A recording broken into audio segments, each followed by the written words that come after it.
Stand for flag salute and follow me. I pledge allegiance to the flag of the United States of America and to the republic for which it stands, one nation, under God, indivisible, with liberty and justice for all. Would you text council member? Thank you.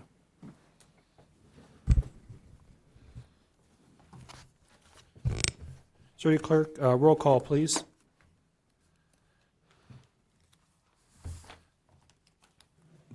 Roll call is complete and Councilmember Williams is absent. Thank you. Participation is invited. If you wish to be heard on any item on the agenda, including any item on the consent calendar, please do so by indicating or filling out a speaker request card and hand it to the city clerk prior to the agenda item being addressed.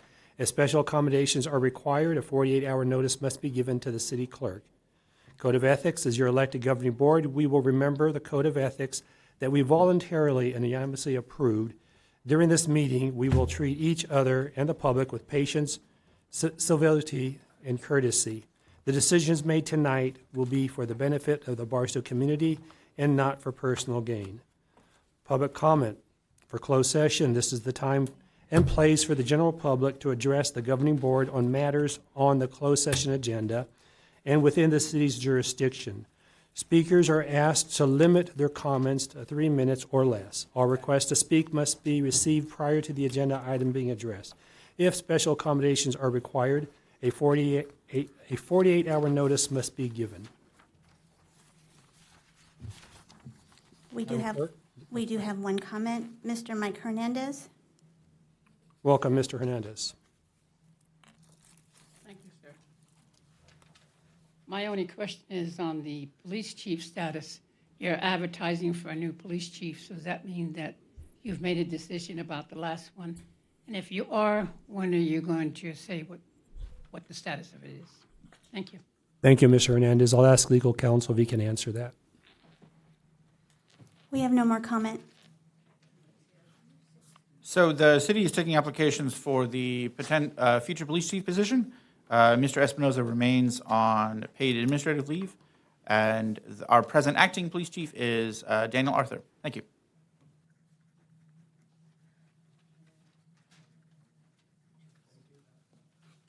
Okay, with no more requests to speak, we will now go into closed session. Oh, I'm sorry, motion to go into closed session. Is so moved. I'll second to go. I have a motion by Councilmember Hernandez and a second by Mayor Pro Tem Rose. Vote, please.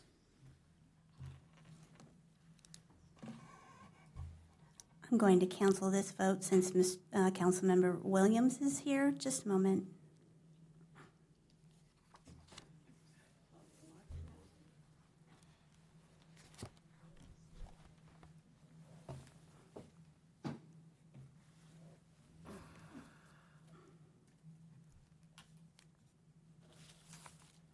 Voting is open.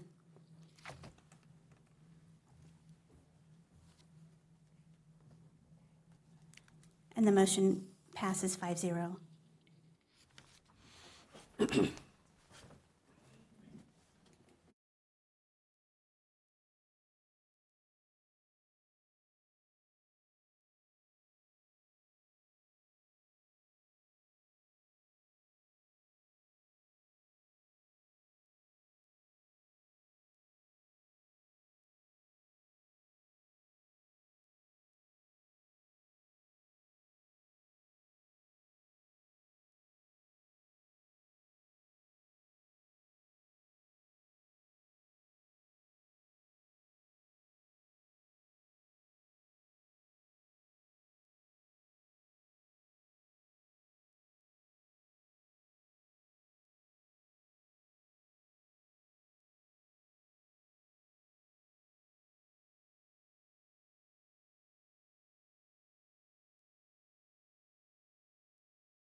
Thank you, Mr. Mayor. The council met in closed session and considered 3 items.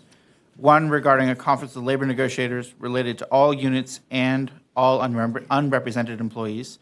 Second, regarding performance evaluation goal setting for the city manager.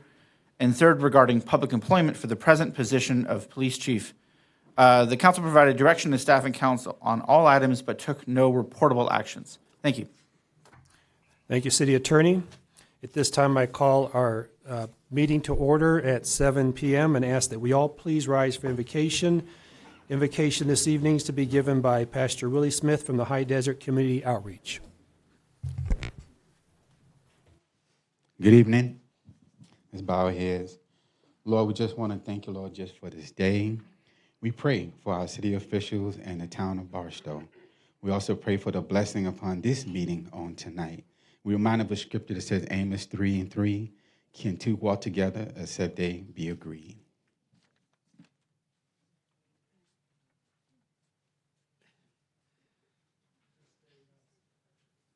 Please remain standing, and we're going to call forward to lead us in our pledge, Heidi Riley. You can do it from there.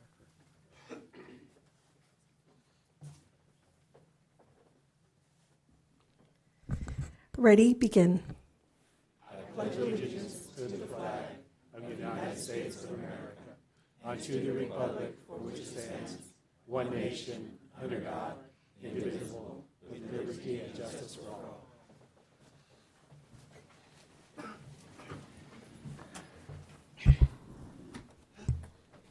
Madam Clerk, roll call, please. Yes, roll call is complete and all members are present. Thank you.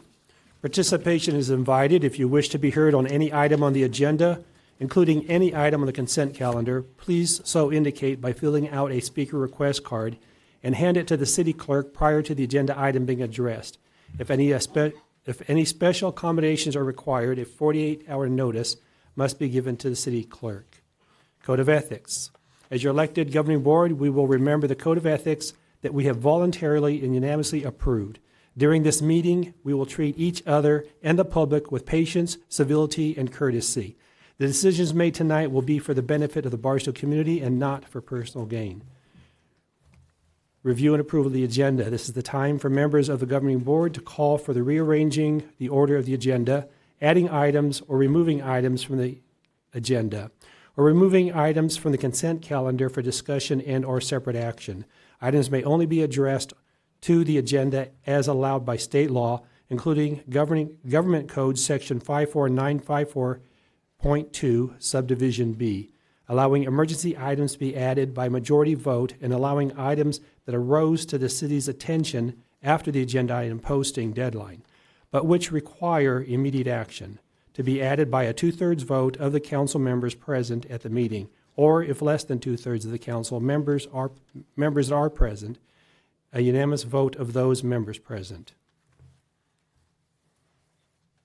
May I have a motion for the agenda? Excuse me, Mayor, members of the council. I would like to table item 13 due to the staff review. I would like to be able to work with the applicant and have a little more time. So that is my request from staff. Mr. Mayor, I'd like to go ahead and move to approve the agenda and removing item 13 so that we can discuss further with the applicant. I second.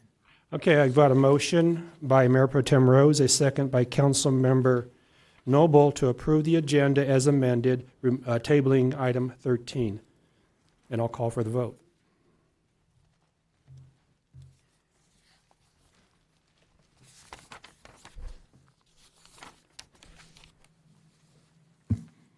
And the motion passes 5-0, approving the agenda, tabling item 13. Thank you. With that, we move on to item 4 on the agenda, presentation, cannabis revenue presentation.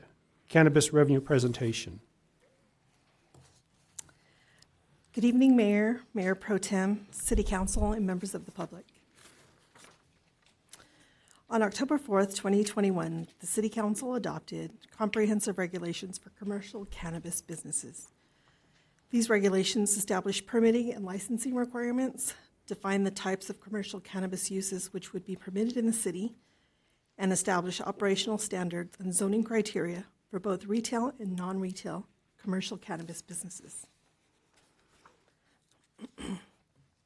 Commercial cannabis businesses are required per the Barstow Municipal Code and within each business's development agreement within the City of Barstow to pay for commercial cannabis-related fees, which include fingerprinting and background checks for individuals and those associated with cannabis businesses, initial application fees for consideration of approval of required licenses and permits to operate a commercial cannabis business, annual renewal fees for cannabis business permits, quarterly inspection fees to monitor compliance of cannabis business operational business standards, both retail and non-retail fees which are based on either gross receipts or facility square footage, as well as payment into the city's community benefit program. All commercial cannabis revenues are considered general fund revenues, similar to sales tax, property tax, permitting and license fees, administration fines, and the majority of other city-generated revenues, not to include special revenue or enterprise funds. Commercial cannabis fees are utilized to fund general fund expenditures and typically are not earmarked for specific purposes. General fund revenues are non-restricted and are used to finance the day-to-day operations and the core services that the city provides, including public safety, infrastructure, community services, and general administrative functions based on the city's needs and priorities. Cannabis revenues are general fund revenues, excluding a portion of the 3% retail fee and the community benefit program, which I will discuss a little bit later in detail in the presentation, and serves to fund city services throughout Barstow. Fingerprint and background checks are required prior to commencement of work at a commercial cannabis business. Any person, either an employee, independent contractor, or any person who is engaged in the operation of the commercial cannabis business must submit to and pass a background check, which includes fingerprinting. A breakdown of the fingerprint background fees that have been collected is illustrated on the slide shown. The total amount collected to date is $29,944 for the entirety of fiscal years 2022, 23, 24, and 2025, which includes fees collected from July 1st, 2024 through February 28th, 2025. It's important to note that fingerprint and background check revenues collected for those associated with commercial cannabis businesses have direct expenditures charged by agencies who conduct the fingerprint services and background checks. On this next slide here on the initial application, I would first like to note a correction to the initial application definition that is contained within the audit, and I apologize for my oversight. The initial application would be the cost of the commercial cannabis business application to the city for consideration for the review of becoming a permitted cannabis business. Costs associated included staff time, legal fees, and costs associated with the initial permitting requirements and subsequent issuance of a cannabis business license. The initial application fee is a one-time fee of $18,644.85. I wanted to note that during the course of the audit, it was determined that a quarterly inspection fee had been misposted to the initial application revenue account, which is represented by the variance in fiscal year 22 of $550. This revenue was reclassified in fiscal year 25, and the total variance between the cannabis division total and the general ledger total is $0.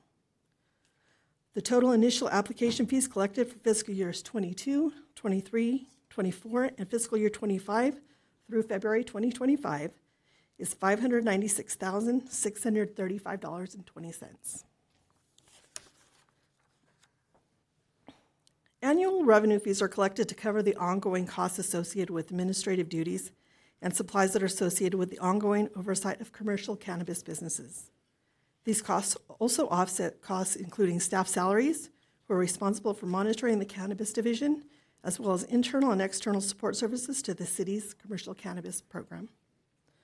The total annual renewal fees collected in fiscal years 22, 23, 24, and 25 through February 2025 is $335,061.44.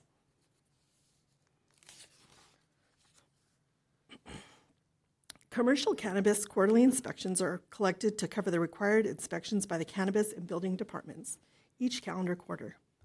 Inspections are conducted to ensure that all commercial cannabis businesses remain operating within the operational standards set forth by the Barstow Municipal Code and other licensing agencies. Again, the variance of $550 noted in fiscal year 22 is due to a $550 quarterly inspection that was credited to the initial application revenue account. The reclassification of revenues in fiscal year 25 resolved the difference between the cannabis division and the general ledger, resulting in a net difference of $0. The total quarterly inspection fees collected from program inception through February 2025 is $41,030. The dispensary delivery retail commercial, didn't do the slide. The dispensary delivery retail commercial cannabis businesses are charged a 3% fee of monthly gross receipts for those businesses which operate under a non-storefront retail delivery permit or a cannabis storefront retail permit. Currently, the city collects from 2 retail storefront businesses. This slide here represents 2 separate revenue accounts which account for the 3% fee. The reason being is that the City Council directed 50% of the 3% fee collected be earmarked to public safety. Therefore, each time this fee is collected, the amounts are recorded as 50% to the dispensary delivery fee revenue account and the other 50% to public safety. The total delivery 3% collected for fiscal years 22 through 25 totals $611,339.58, with $305,669.80 allocated to the dispensary delivery fee revenue account, and the remaining $305,669.78 allocated to the public safety account. Of the $305,669.78 that has been allocated to public safety, a total of $32,314.34 has been spent through February 2025. Expenditures include police department improvements and cannabis regulation overtime efforts. An example of PD overtime is dealing with illegal delivery cannabis business activity. The commercial cannabis facility fee of $5 per square foot is charged to those businesses who are non-retail in nature and whose cannabis business is related to cultivating, manufacturing, and distributing. They do not function as a non-retail delivery or retail storefront cannabis business. The total $5 per square foot facility fee collected for fiscal years 22, 23, 24, and 25 through February of 2025 totals $574,430.84. The Community Benefit Program is an annual fee charged to commercial cannabis businesses and is based upon amounts included in each business's development agreement. The city is currently working to adopt a policy which defines these funds and determines how the funds will be utilized to enhance and enrich the Barstow community. The total Community Benefit Funds program collected in fiscal years 22, 23, 24, and through February of 2025 totals $742,335.29. To date, there has been no expenditures approved by the City Council of Community Benefit Program funds.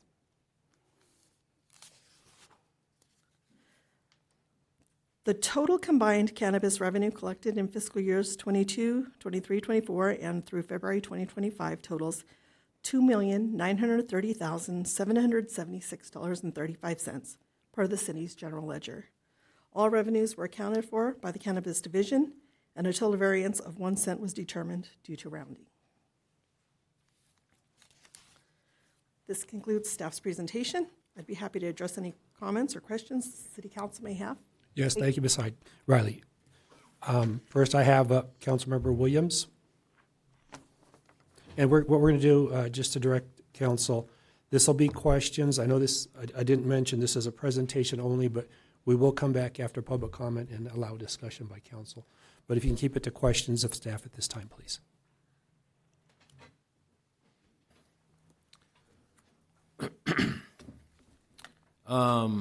Fire chief, did you know about the safety fund and what the dollar amount was in there and what your portion of that is? No, I did not.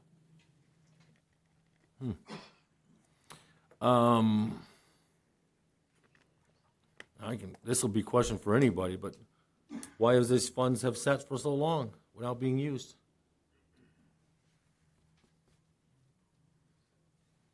Well, I mean, I take it back. We did use some.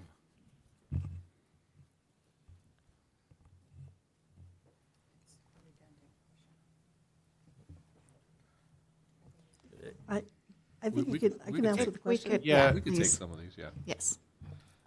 So, for example, a lot of the funds have been utilized. So all the general fund numbers that Ms. Riley spoke of, we have been using. The funds, I'm assuming your question is in reference to, is the community benefit program funds. Those funds are sitting in the account because the city council, we do not have a policy directing staff on how to utilize those funds. The other funds are a general fund line item that are utilized. That was specific on this, on the safety funds where we have these 611,000. And, if the fire chief didn't know it, that means it's not been used. I know a tiny portion was used. Yeah, and what staff has identified, our plan is moving forward is to create a line item in public safety's budget moving forward for fiscal year 25-26. So there'll be a line item there. The other issue is we don't know these numbers until the numbers actually come in.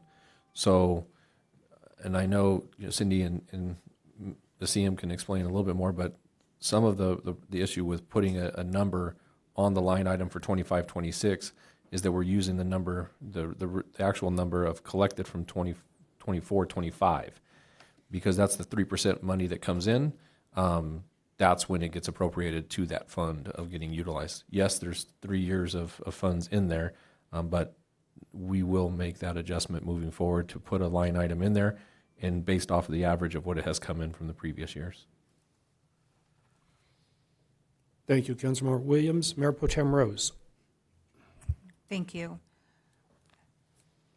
So first of all, would the whole council be able to get a printout of the slides that was just shared? Absolutely. Thank you.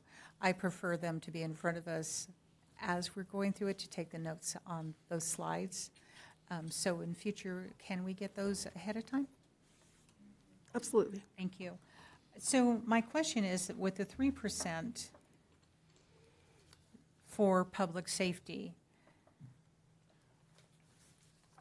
our plan moving forward to ensure that the fire district, that our fire chief is at the table so that they are aware of the funds that were sitting there? Because I too knew that our fire department was not at the table, was not invited to the table. So in future, can we ensure that they will be at the table and that they know exactly what funds they have off that 3%? Thank you. I have spoken to staff, and I understand that there is the 50% for public safety allocated, and we haven't clearly defined that. But we will absolutely, going forward, we're going to work together with all of the departments through the budget process, and we'll identify those exact amounts, and that will be very clear and transparent for all of the departments and council going forward. And we will be bringing budget workshops forward so that it's clear to the public.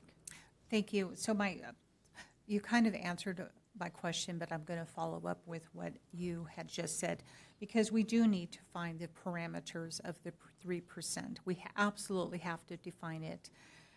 And so I'm glad that we're going to do that. Will that definition be, should it be within the policy that's at rules and policies currently? I'll defer to staff if they have specific information on this. I have not reviewed the actual guidelines for this specifically. If it has not been, I absolutely want to make sure it's defined, but I'll defer. If I could jump in on that one. Currently, the it's not defined because it's a 3% it's not a tax, it's a fee put on, and it goes into the general fund. So what that entails is 1.5% of that 3% goes to public safety, 1.5% goes to the city's general fund. The reason why it's not identified is because it's just that as its general fund line item.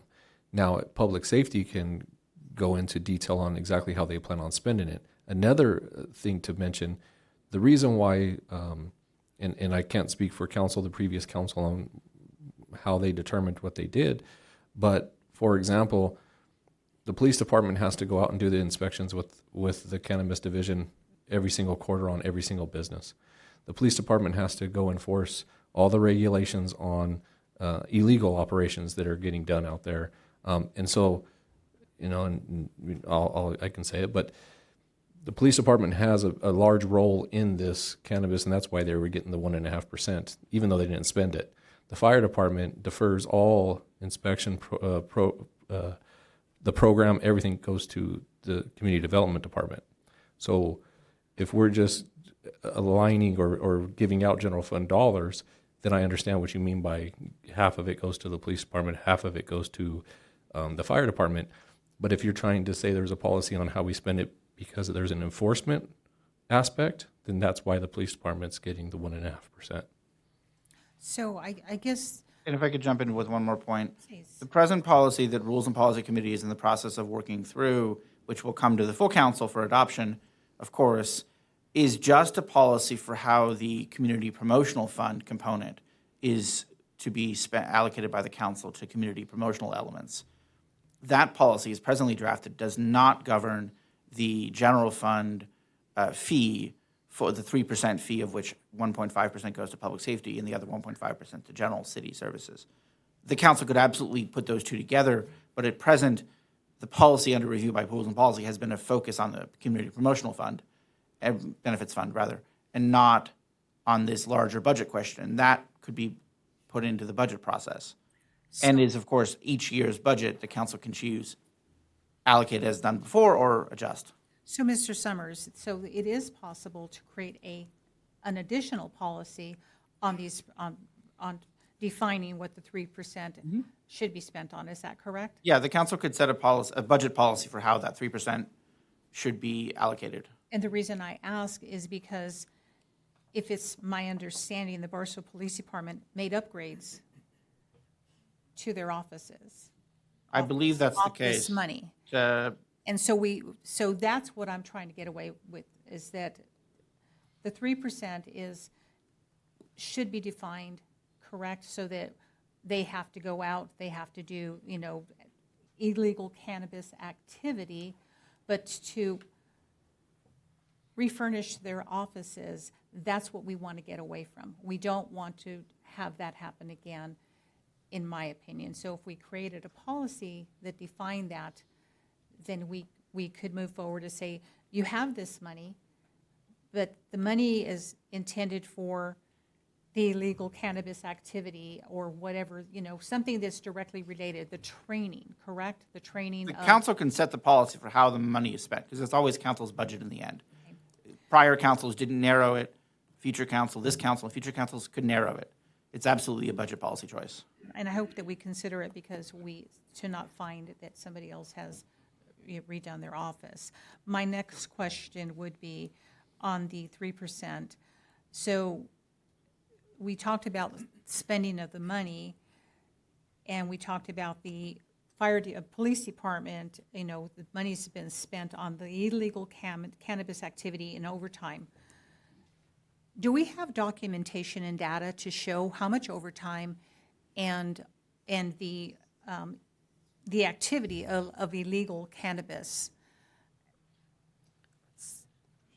I just want to make sure that when that money is being charged against this, that we absolutely have a paper trail, we have documentation, and there's no room for any fluff.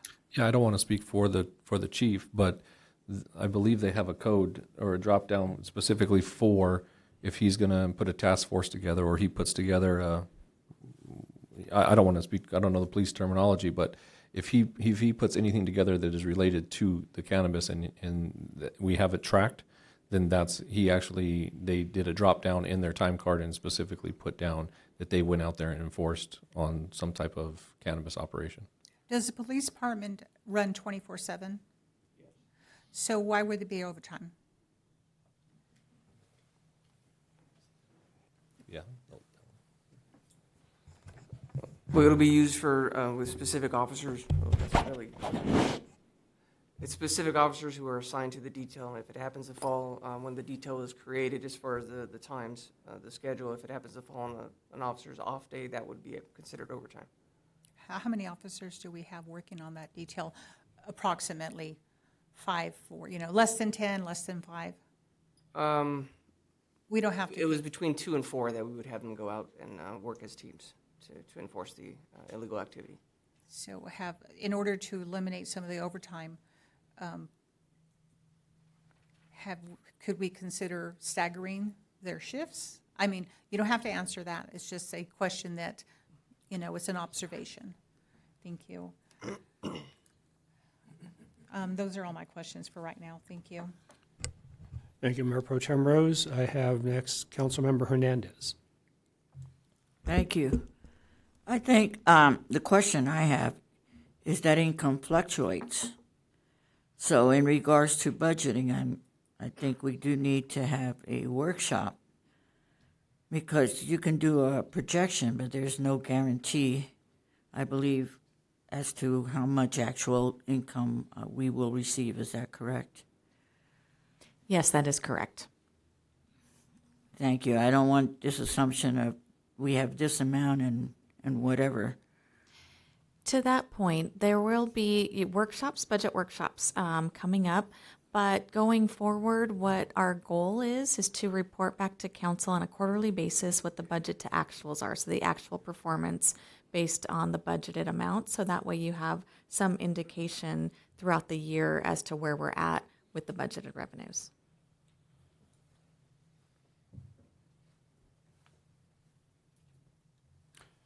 Thank you. Councilmember Hernandez. Next, Councilmember Williams. Mayor Pro Tem asked the great questions I was going to ask, so great job. Thank you. I see no more requests to speak from council. Madam Clerk, do we have any requests to speak in public comment? We do. On this item? Our first speaker on this item is Mr. Mike Hernandez.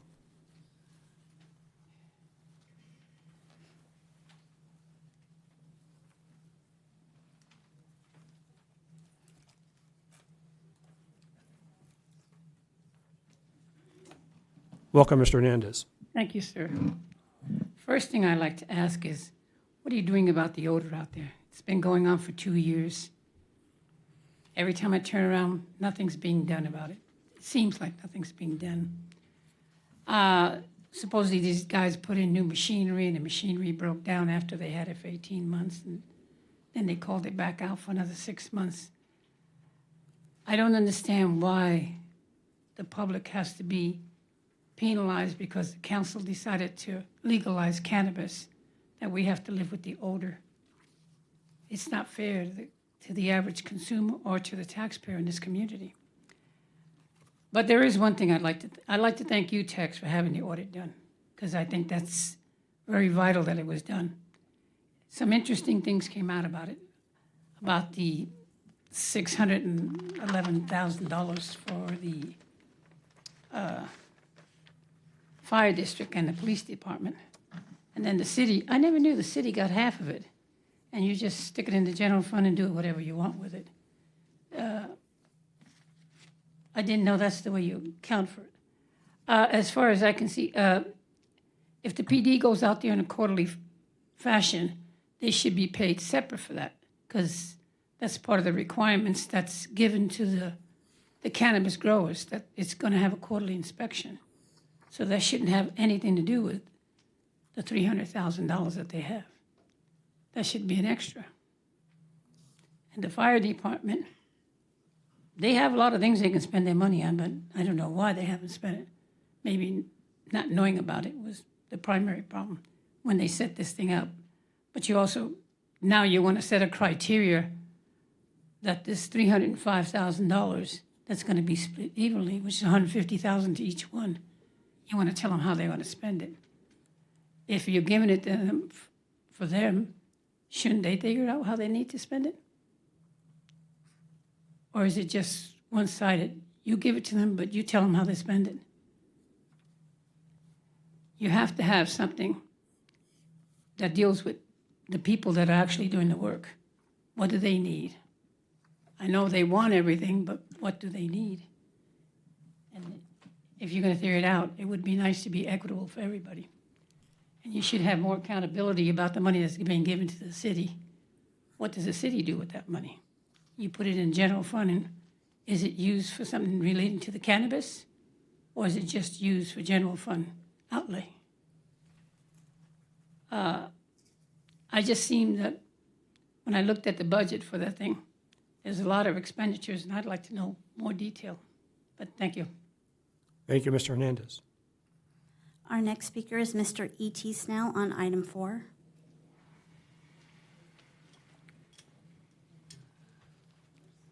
Welcome, Mr. Snell.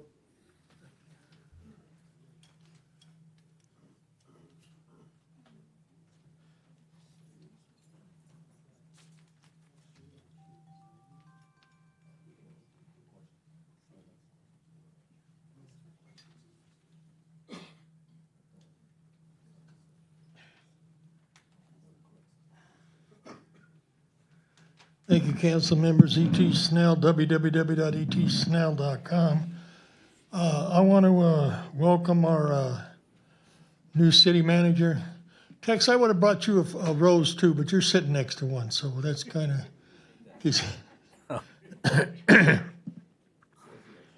I think we need a cannabis board. Not to take a power away from the city, but like Measure Q.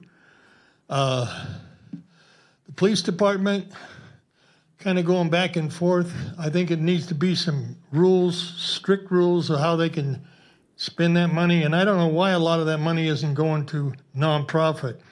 The police and fire department are already funded by the city. So to give them all these extra monies when we got roads that are just, wow, unbelievable. Now, I didn't get a figure as to how much money we've taken in so far with the marijuana. Can I get that figure? Do you have a rough idea how much total we've taken in? How much is it? But I'd like to see some of this money spread out. And I would like to see the marijuana money go to buying an asphalt paving machine. I mean, our roads are horrible. I've heard people say, that's going to save lives. I mean, if the fire department needs someone, the police department needs someone on an emergency basis, I think we could afford to give it to them. But don't just give them half of it right off the bat. I think they're already funded by the city. So to me, it seems double dipping. You know, I went to Quality of Life. And I've grown marijuana before. In fact, I've been smoking it since I was 13 and fighting for it since the 1990s. And it hasn't been an easy battle. But we finally got it passed. And I went to Quality of Life, and there was mold in the weed. Well, they gave me my money back, but they didn't pull the weed. And I don't know who's doing the enforcement and what experience they had, but you can't sell weed with mold in there. It's really bad for people with medical conditions. And how Quality of Life came in without having a bathroom, that's a medical facility. So I'm thinking we should spend some of that money on the kids and, you know, some nonprofits and some emergency situations. And I would hope that we could get a cannabis board ourselves here. And that way it would take a lot of it off the city, because you can't watch everybody around here. You can't keep your eye on them. And it would also beef up the enforcement, so we're not selling moldy weed. Thank you. Thank you, Mr. Snell. And our last speaker on this item is Ms. Tiffany Gibbons.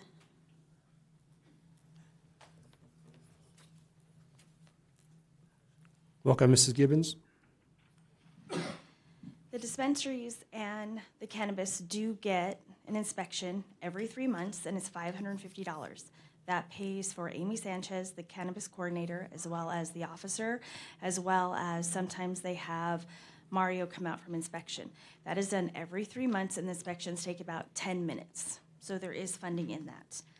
When it comes to the 3%, in 2025, a realistic number is $143,920. for the $5 a square foot that the city gets is $387,655. So you guys really need to consider the 3% because it was sold on public safety. Public safety money has been put aside, and $31,000 was spent remodeling the police department. Window framing, floors, doors, office chairs, tons of Home Depot receipts. $11,000 was spent on overtime for the police officers to actually enforce the illegal part.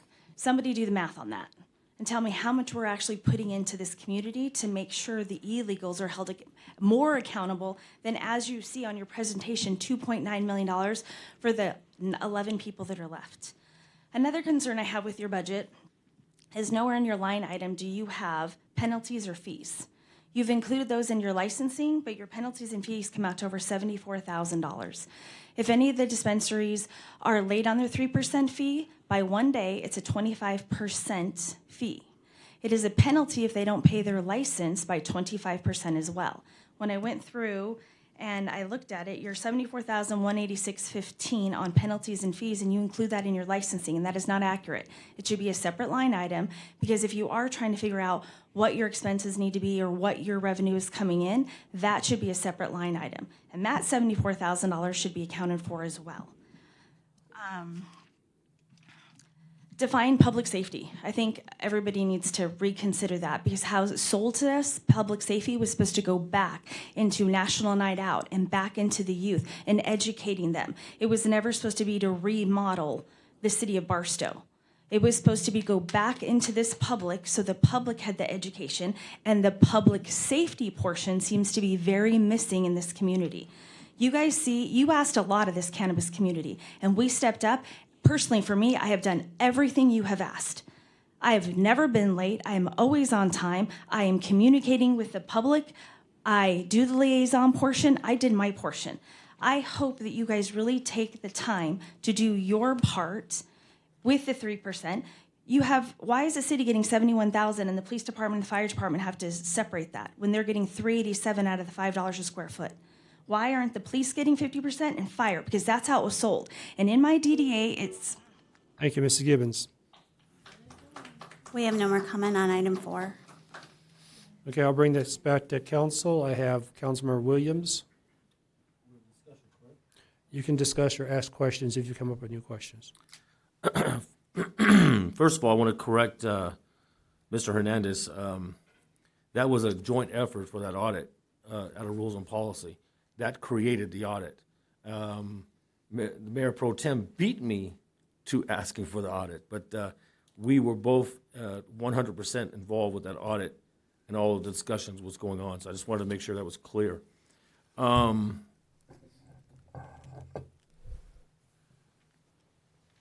shocked with what I just heard. If we're missing penalties in this thing, it means we're not on top of our game, because that's not in here. So we all got educated tonight, and it's not a good thing. That's it. Thank you, Councilmember Williams. Councilmember Noble. Thank you, Mayor. I just had a question reference the community most funds. Are we still collecting for FY25? And the numbers that you gave is up till when? The end of February. End of February? Okay. That's all I had. Thank you, Councilmember Noble. Mayor Pro Tem Rose. Thank you, Mayor. So,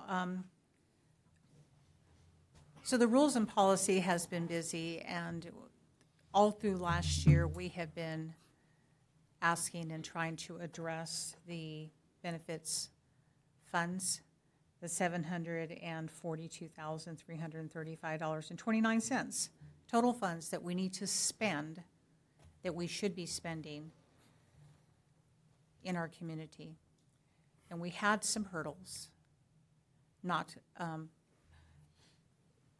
We had some hurdles all through last year. And it was very frustrating for me as the chair and for the vice chair to have to go through those hurdles. But I believe that now that we have a new city manager and that we are moving forward on making a policy that we can all live with. We are asking, the Rules and Policy Committee is asking for a committee to review the applicants that would want to get a piece of the pie per se. And so we are in that process right now. We had a special meeting, and I'll report on that when it's time, but we had a special meeting, and I'm very confident and optimistic that we're going to come up with a policy that everybody, like I said, can be happy with. However, it has saddened me, and it should be extremely frustrating for not only our community, but for those that contribute to this fund, that we are sitting on this amount of money.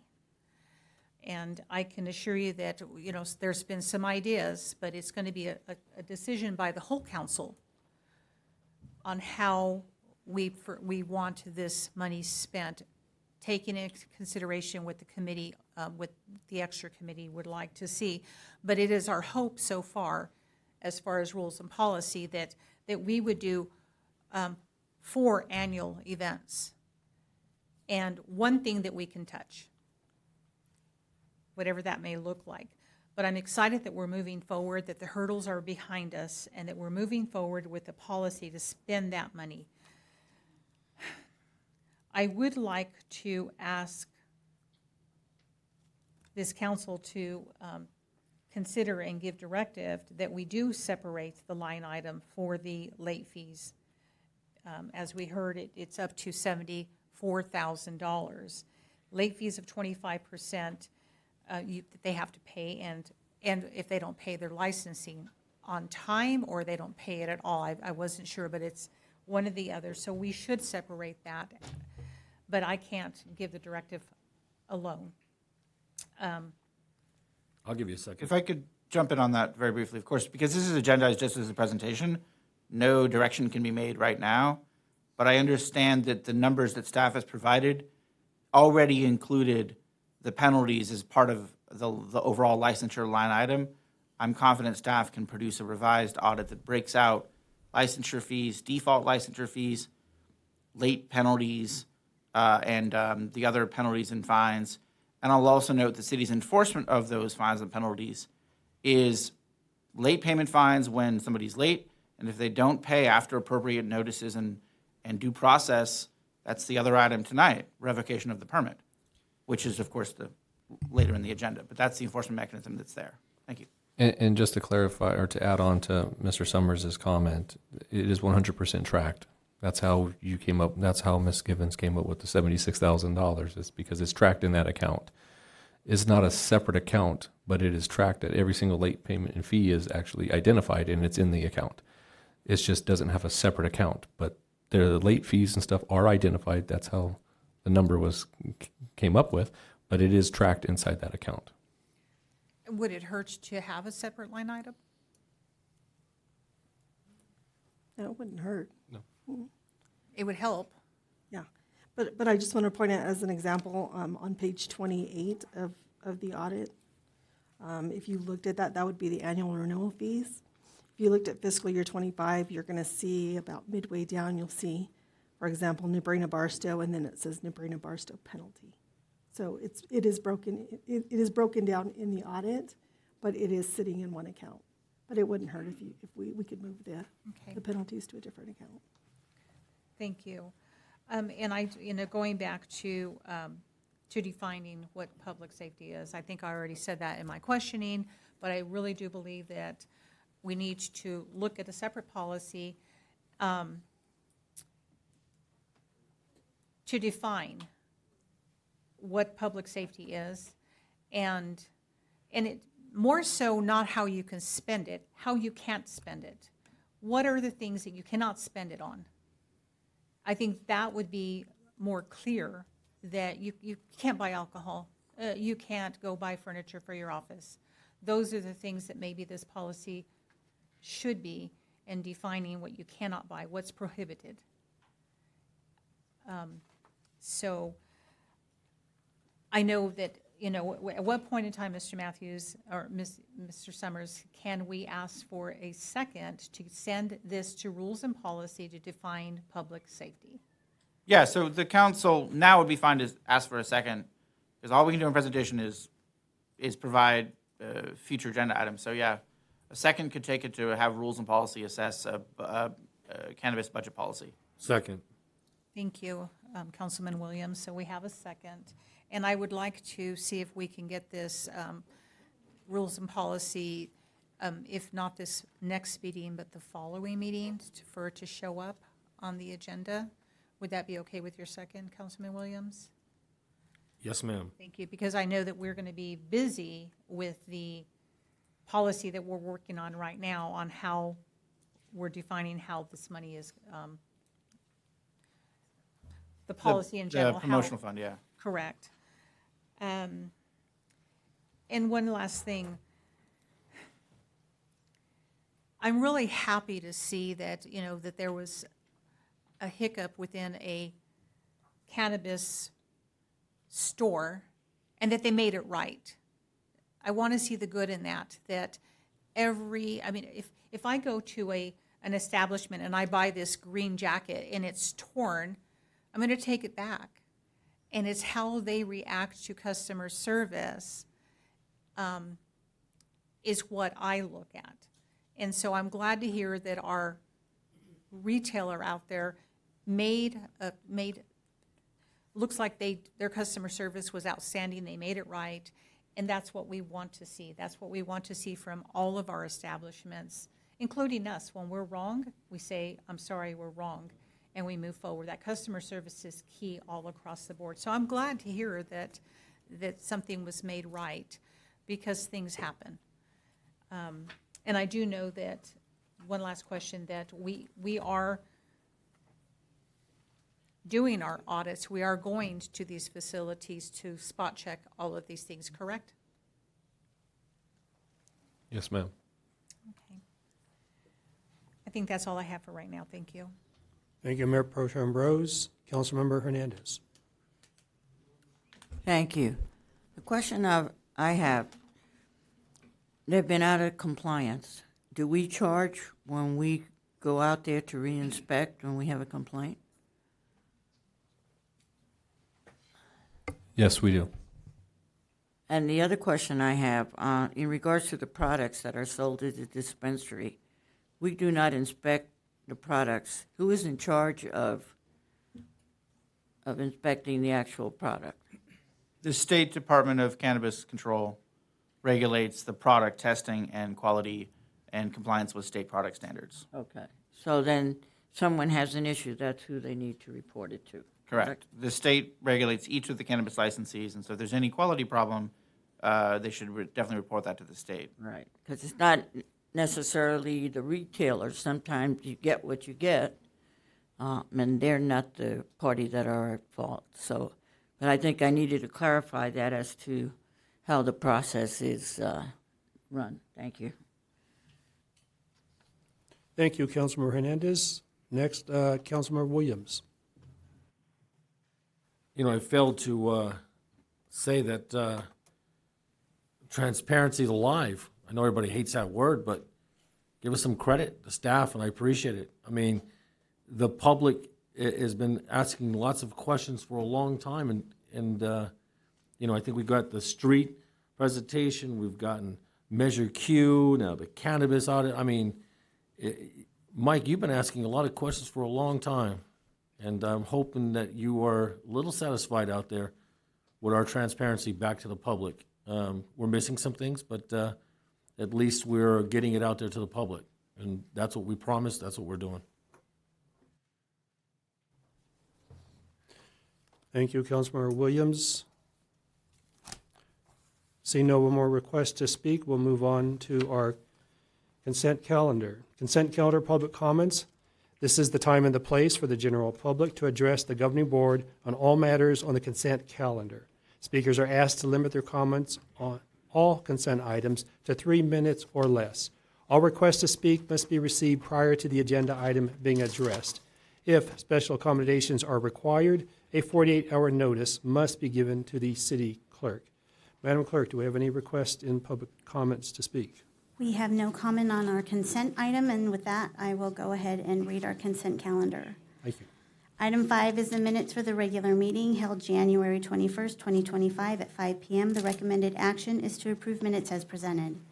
The minutes for the joint special meeting held January 23rd, 2025 at 8 a.m. The recommended action is to approve minutes as presented. The minutes for the regular meeting January 23rd, 2025 at 5 p.m. The recommended action is to approve minutes as presented. Item 8, the minutes for the regular meeting held January 27th, 2025 at 5:30 p.m. The recommended action is to approve minutes as presented. Item 9, the minutes for the regular meeting held February 3rd, 2025 at 5:30 p.m. The recommended action is to approve minutes as presented. Item 10, the minutes for the regular meeting held February 11th, 2025 at 5:30 p.m. The recommended action is to approve minutes as presented. And that is the end of the consent calendar, Mr. Mayor. Thank you, Madam Clerk. I see no request from council for questions on the consent. With that, I'll ask for a motion and a second to approve the minutes. Second. I have a motion from Councilmember Noble, a second from Councilmember Hernandez. With that, I call for the vote.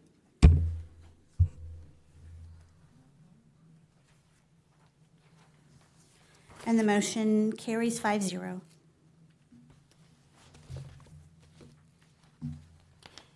Thank you. We have no deferred items. With that, we move on to our public hearing. First reading and introduction of an ordinance of the City of Barstow adding Chapter 5.55 to Title 5 regarding tobacco retail registration, a resolution of the City Council of the City of Barstow to amend the fiscal year 2024-25 master fee schedule to include a regulatory permit fee for tobacco retailers. And our recommended action that the City Council adopt the ordinance requiring registration of tobacco retailers, amending the Barstow Municipal Code to add the new Chapter 5.55 and adapt the amendment to the master fee resolution to add a tobacco retail regulatory permit fee. And Mr. Mayor, on this one, staff recommends that the council receive a very brief staff report, take public comment if there is any, ask any council questions, and then continue the matter to a date certain to the May 20th meeting to allow for further development of the draft ordinance reflecting whatever may come up tonight at Commons and some additional staff analysis on the back end. Brief report given that recommendation to continue the matter after taking public comment is that the draft ordinance would create a tobacco retailer registration program requiring entities that sell tobacco products to register with the city, imposing an enforcement mechanism if they do not register, and imposing a series of inspection and regulatory requirements governing the sale of tobacco products, including some locational limitations.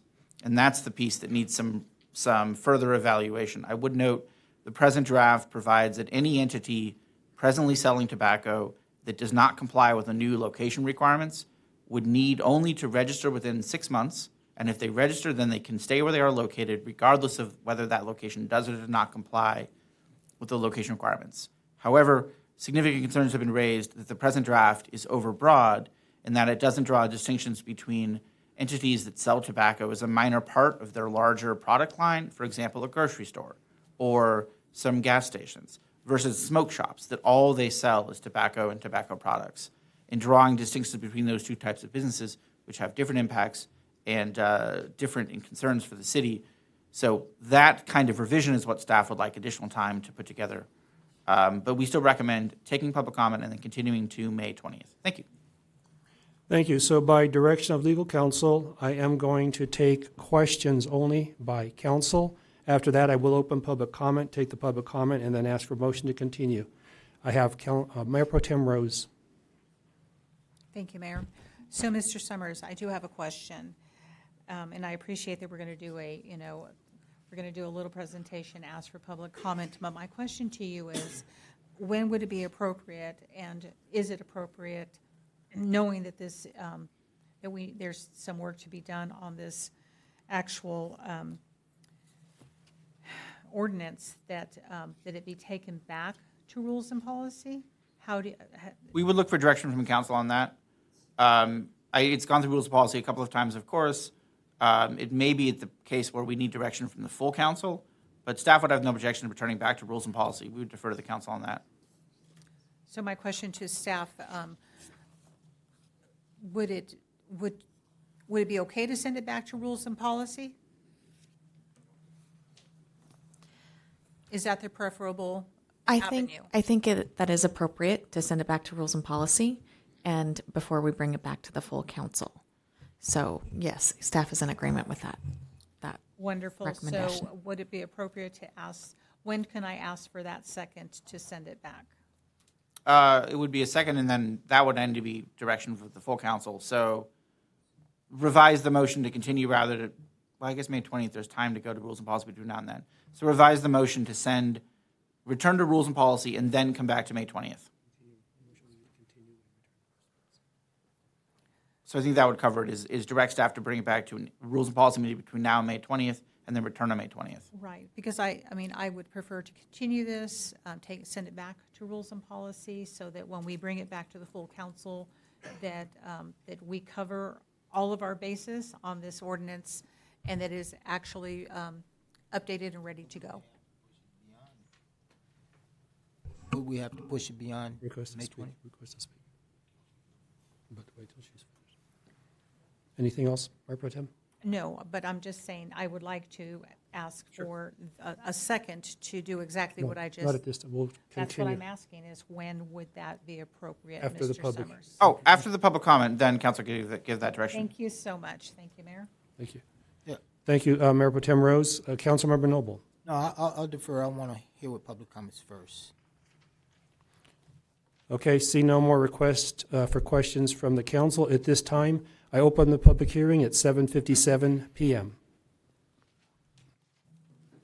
Yes, our first speaker is Mr. Eugene Butici.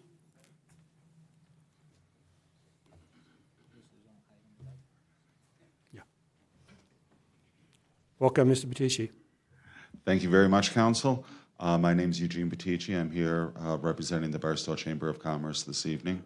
Having reviewed the tobacco ordinance, or the proposed tobacco ordinance, the city attorney had already mentioned some of the concerns that we had. Much of it had to do with the distance between the retail outlets. And I just want to go into a little bit more detail on that, because as it reads in the ordinance, it refers to the parcel in which the tobacco or the tobacco retailer permit would be done. Just to give an example of the 500 feet distance that would need to be between the two parcels, and perhaps it just needs better definition, you have the Walmart shopping center, that all that property is owned by Walmart itself. I don't believe Walmart proper sells cigarettes anymore. However, what was approved by the Planning Commission include adding a service station and mini market. And because you're going by the parcel, this would have an impact, potential impact on the AM/PM mini market and Jack's Market, along with Purdy's Market. Another example would be over on the East Main Street exit. You have Barstow Station, which cigarettes are sold, or tobacco products are sold there. And then you also have Terrible Herbs, as well as the Union 76 station. Now, what was mentioned is that if the business is currently active and caught up on their fees, they would be grandfathered in. But if the business were to sell, then that would not grandfather over. So let's take, for example, Terrible Herbs. Right now, that's it's a pretty popular stop for people that are traveling. If, just as an example, 7-Eleven, Terrible Herbs were to go under, 7-Eleven were to take over, or purchase the Terrible Herbs properties, then it is from my understanding that this will not carry over to the 7-Eleven. And similar situation closer to where Circle K is. You have Circle K, USA Gas, you have the mobile station, as well as the car wash. That's in addition to the other versions of retail. For people that are traveling, in which, not sure if you noticed, we do have a lot of people that travel through Barstow. They are not going to understand or know which outlets do sell tobacco products, which ones don't. So it just, again, please revisit the ordinance to perhaps better differentiate, as the city attorney had mentioned, whether the cigarette selling is the primary focus or the secondary focus of the operation. Thank you. Thank you, Mr. Batici. Our next speaker is Mr. Mike Hernandez.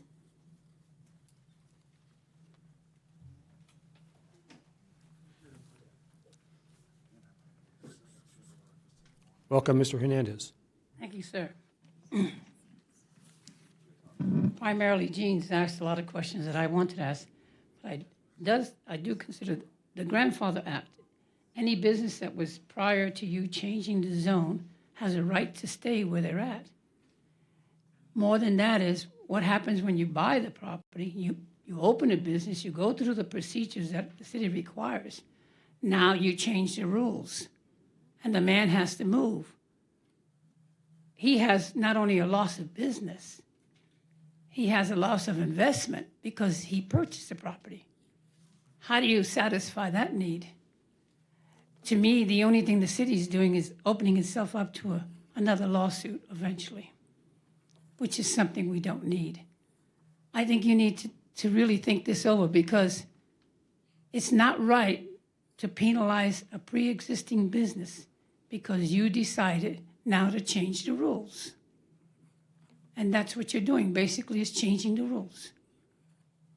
And that's not fair to the businessman who made the investment, who stuck his life in that thing, working himself to death to get there, and now you tell him, you got to go. That's not right. You need to have a better system of what you're doing. And you chasing people out just because you don't agree the way it is, that's not right. I think the truth was you had too many smoke shops, and I thought that's what you were going to address, to have less of them. But you're penalizing everybody that has a business, a retail business that sells cigarettes. And what's the fee going to be? Have you think of that? And who's going to enforce it? I mean, if you enforce it like you do everything else, you do a poor job in it. Thank you. Thank you, Mr. Hernandez. Our next speaker is Mr. Mossab Shobar. Welcome, Mr. Strobar. Hi, my name is Musab Snobar. I'm actually a business owner in Barstow. I've been working hard for the past many years, late my 20s, and I'm in my 30s right now, trying to build my business every single day. And looking forward one day, maybe when I'm 40 years old, or I don't know when, but to go ahead and sell it. So I'm growing my business every single day. I'm trying every single day to go ahead and do the best I can so I could see something in the future. With the new ordinance, the way they're written right now, I feel like if I want to sell my business, I'm not allowed to anymore. And that will just basically, I feel like all my hard work and everything went for nothing. So I just hope you guys take that under consideration. Thank you. Thank you, Mr. Sobar. Our next speaker is Mr. Jihad Hantosh. Welcome, Mr. Hantosh. Hello, how are you?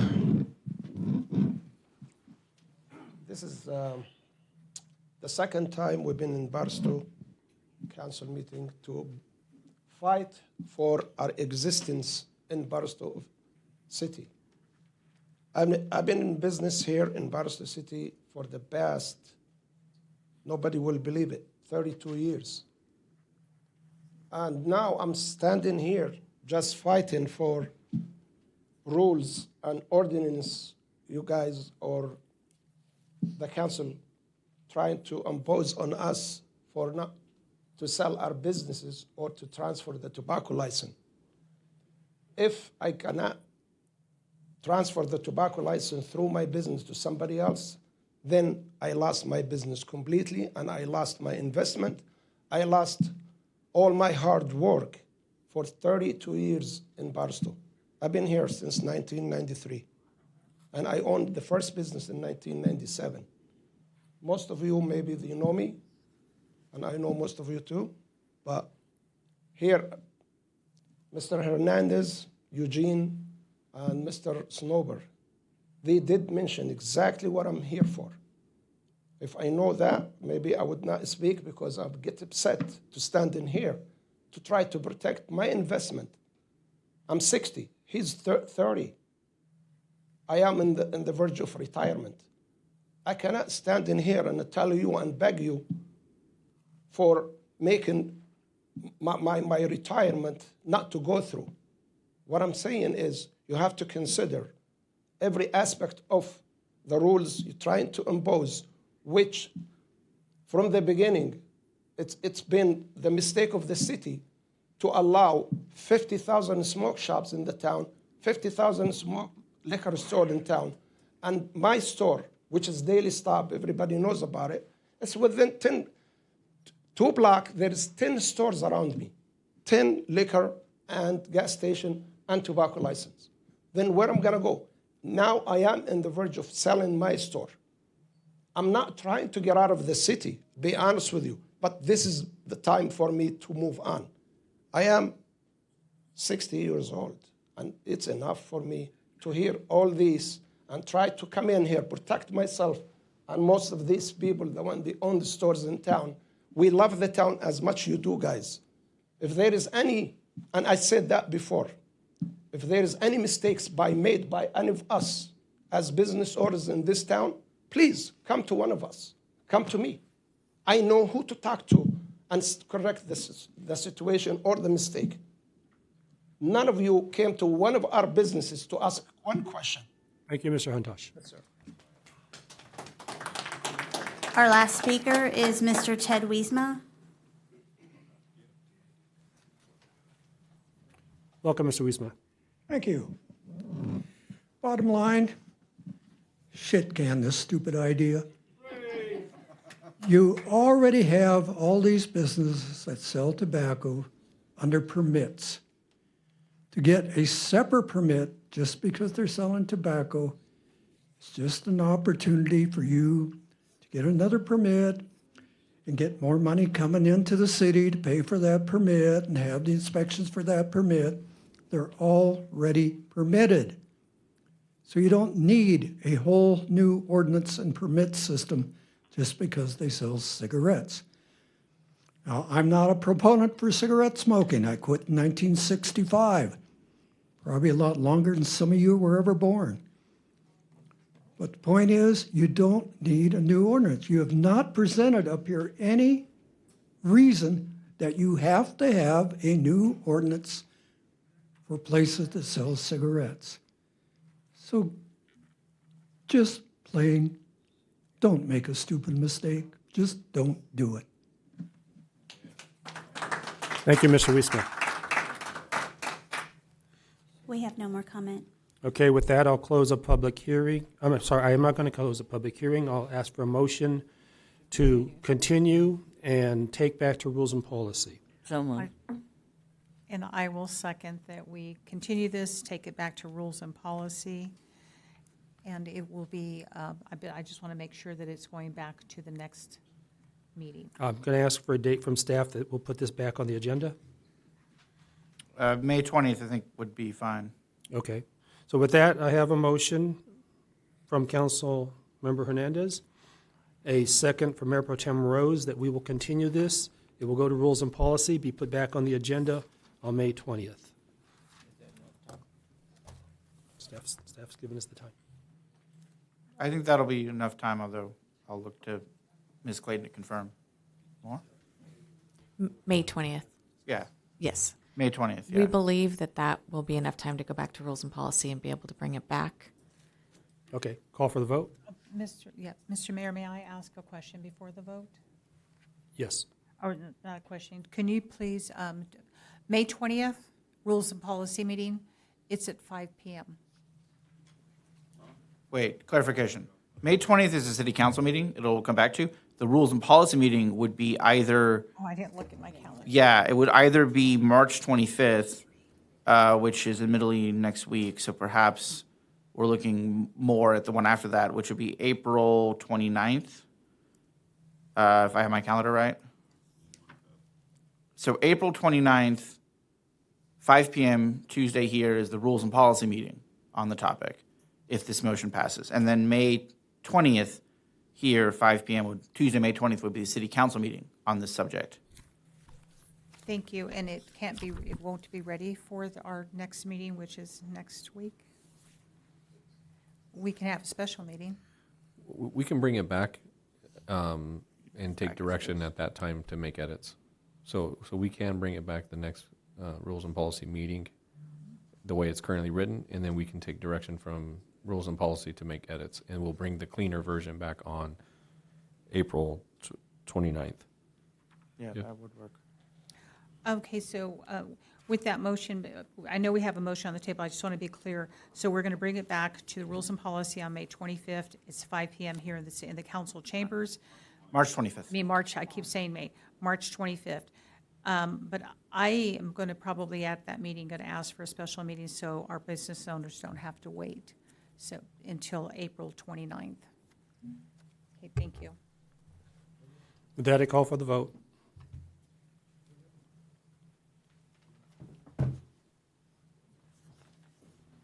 And the motion to continue and take back to Rules and Policy on March 25th and bring back on the agenda May 20th passes unanimously 5-0. Okay, item number 12, we have the Community Promotional Fund application from the California Route 66 Mother Roads Museum. Staff's recommended action, approve the Community Promotional Fund cash donation in the amount of $2,850, along with the in-kind support value of $1,370 to the California Route 66 Museum, contingent upon the applicant's compliance with the temporary use permit, process the fulfillment of the business license requirements as outlined in the Barstow Municipal Code no later than March 18th of 2025. Staff report? Yes, Mayor and Council, the item before you is a request from the Measure Q Community Promotional Fund to support the California Route 66, a 501c3 nonprofit organization, in hosting the grand reopening of the Route 66 Museum at the historic Harvey House. The total funding request is for $4,220, which consists of $2,850 in cash donation and a contribution of $1,370 of in-kind donation for the use of the Harvey House and staff and for setup and for takedown on the day of the event. The applicant has provided a detailed breakdown of the event costs related to the day of the event of the grand opening, and that is part of the requirement when an applicant is requesting monetary donation for their event. Staff is requesting that the council do approve the funding of the event in the amount of the $4,220, but only this approval is contingent upon the applicant's completion of the temporary use permit and also the fulfillment of the business license requirement as outlined in the Barstow Municipal Code. So, like I mentioned, it's also no later than March 18th, which is tomorrow at the end of business. Staff has been working with the applicant to get this all into compliance. Mr. Brandon O'Brien is here also to answer any questions if you'd like. Okay, I see no questions from, Mayor Pro Tem Rose. I just have a clarifying question. I know that the ribbon cutting, the event is going to be this coming Saturday. Can you please help me, remind me what time and is it going to be over here? Yes, at the Harvey House, and that is that way. Mr. O'Brien is here to provide more information on the day of the event. Okay, yeah, that's what I would like to find out so that all Yes. council is aware of it.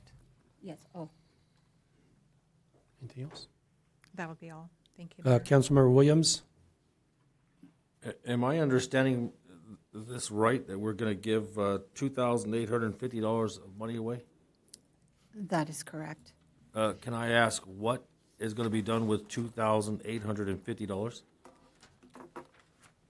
Does staff want to ask, or do you want the applicant to answer that? The applicant can answer, but it's also, the information was provided in the staff report.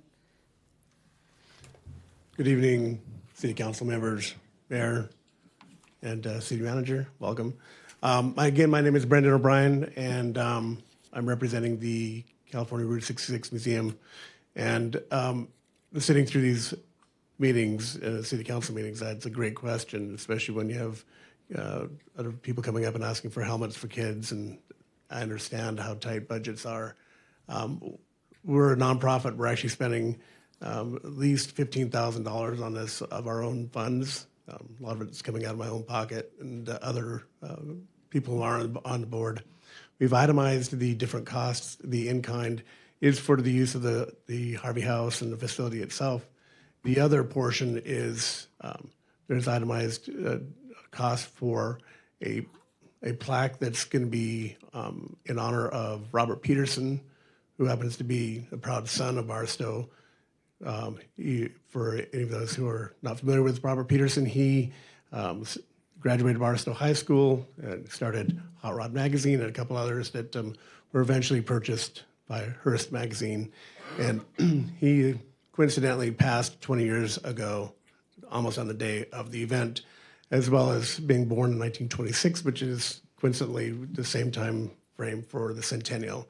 So we've put together a plaque that in partnership with the city, the museum is going to give to him for his lifelong accomplishments. So that's one portion of it, and that's about $850. I can go through the other items.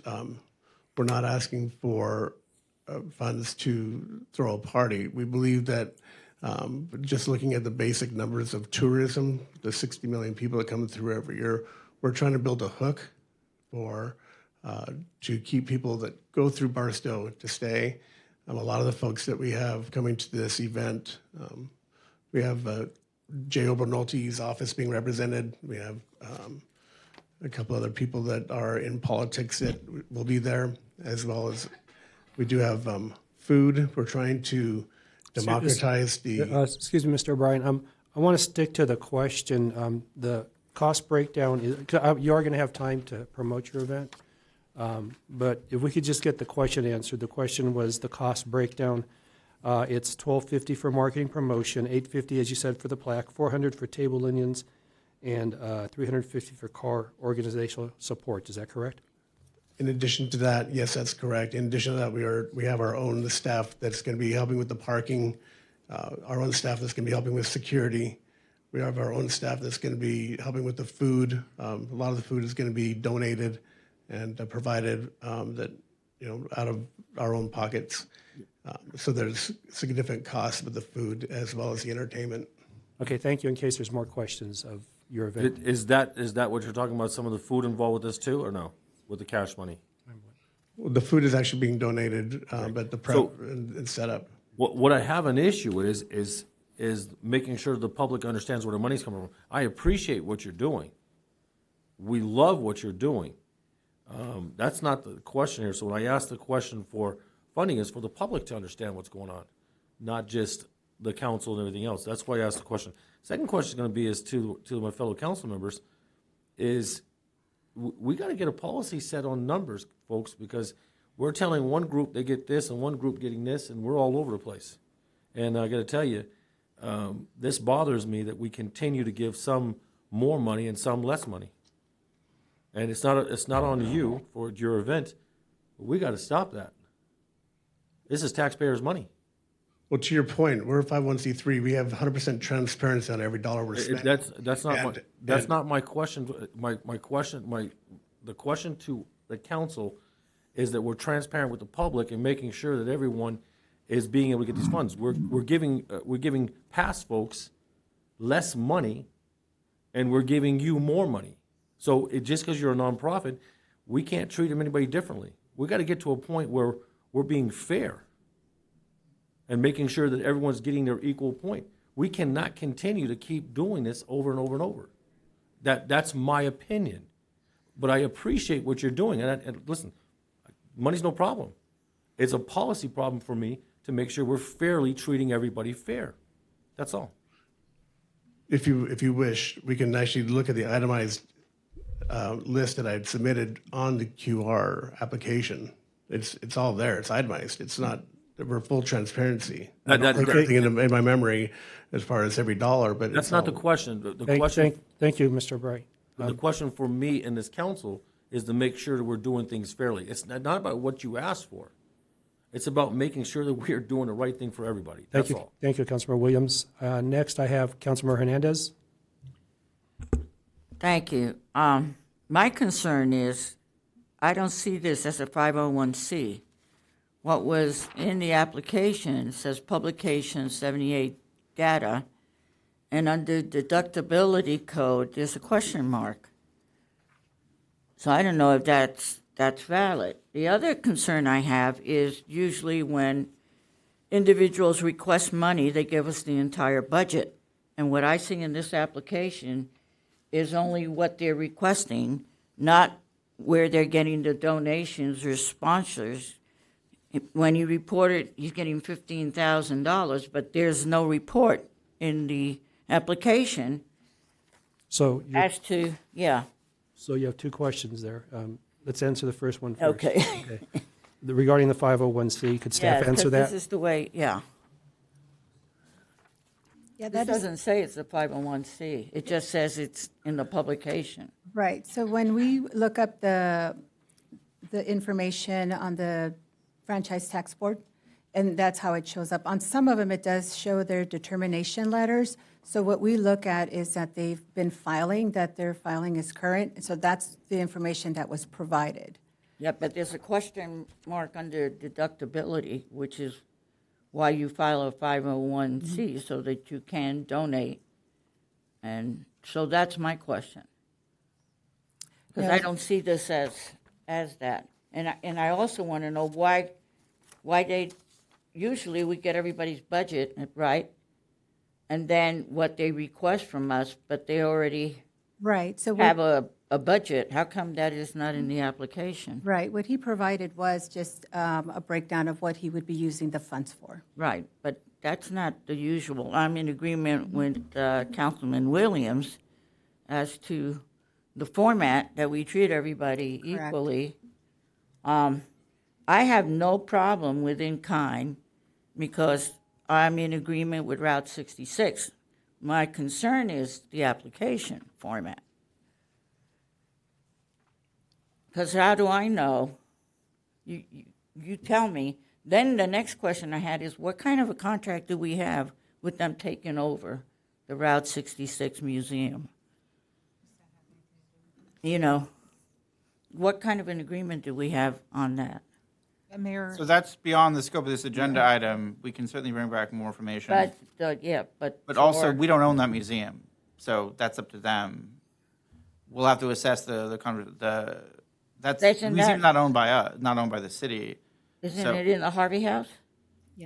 It is, we own the Harvey House, but Right, but then we have. Councilmember Hernandez, could I clarify, are you my asking for the rental agreement between the city and the applicant? Right. Regarding the room at the Harvey Right, House? right. Okay. And I have no problem with Yeah, we can in-kind find it. donation, but insufficient application is my question. Okay. I will allow that question. yeah, staff doesn't have a copy of the rental agreement in front of us. We can certainly get a copy to staff. I would like a point of order because I believe that's out of the purview of what we're looking at in front of us. And so I'm going to ask for a point of order. I need a second because I don't. I will believe- ask for the second. I have a point of order called by Mayor Pro Tem that this is out of the preview. Does she get a second? The agendized item of the funds. I'll give it a second. So Okay. just for clarification, Mayor Pro Tem, that I believe it's out of preview because we're looking at potentially awarding money for A point of order goes directly to vote. It doesn't allow discussion. well, we need to understand what we're voting on, Mayor. So can we clarify, Mr. Summers? Can you please clarify I what the understood- point of order is for? The point of order would be to rule the question regarding the lease of the Harvey House out of order. So I withdraw that question, Problem solved. Perfect. right? Thank you. So my question is on the application for the funds. So I would invite Mr. O'Brien to come up and provide that information. Of the Mr. details O'Brien, please presented. approach the mic.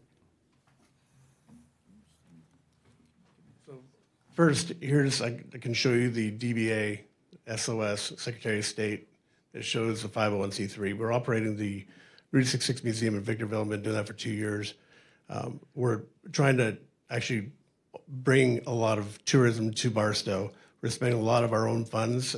This is not even the small amount that we're asking for. It's not even, it's a drop in the bucket to the amount of money we're spending. I have no problem doing an itemized list of costs that we'll be using for the entire budget.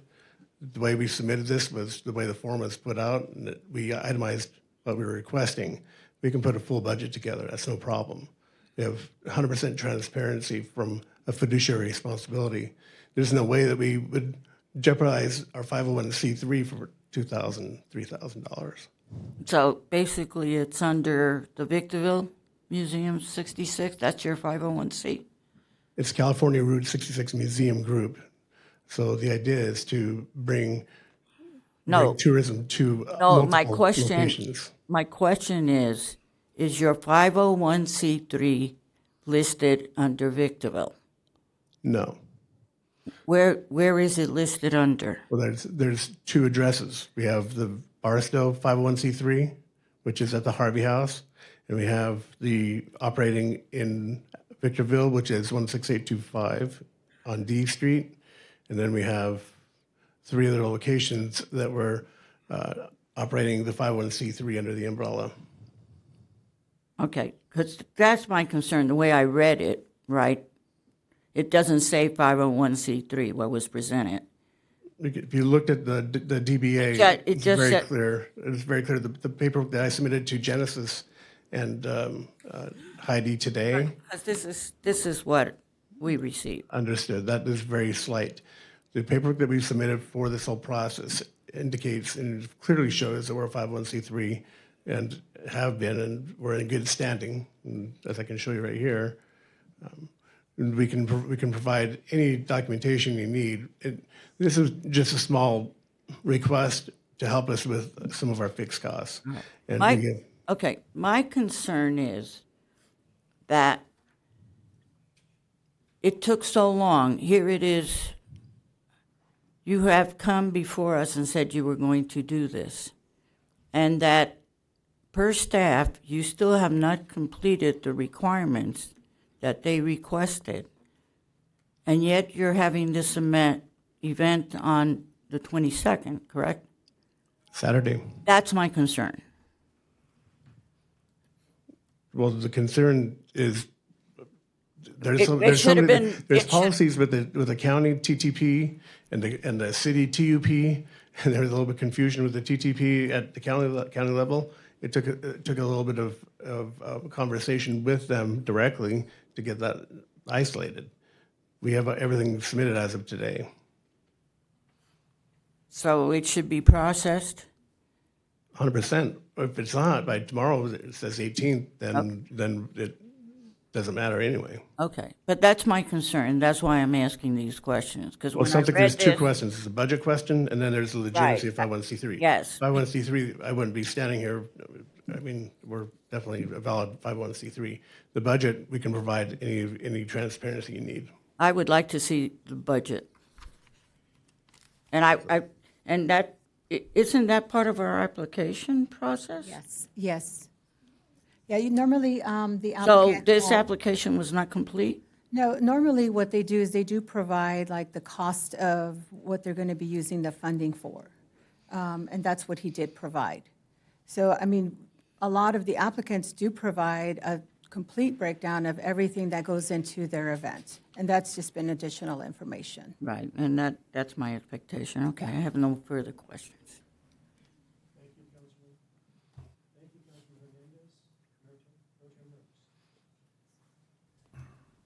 Thank you. So here we are again.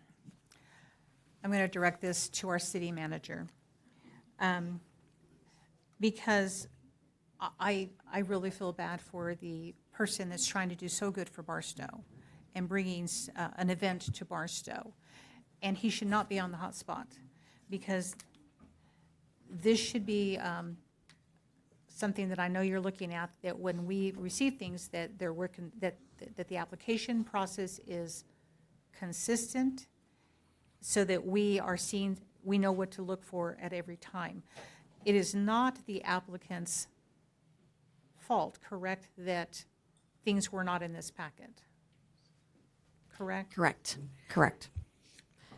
My next question, go ahead. I was just going to say, I did not have enough time to work with staff. If I would have been able to meet with the applicant in advance, I could have worked through this. I apologize for not getting ahead of that.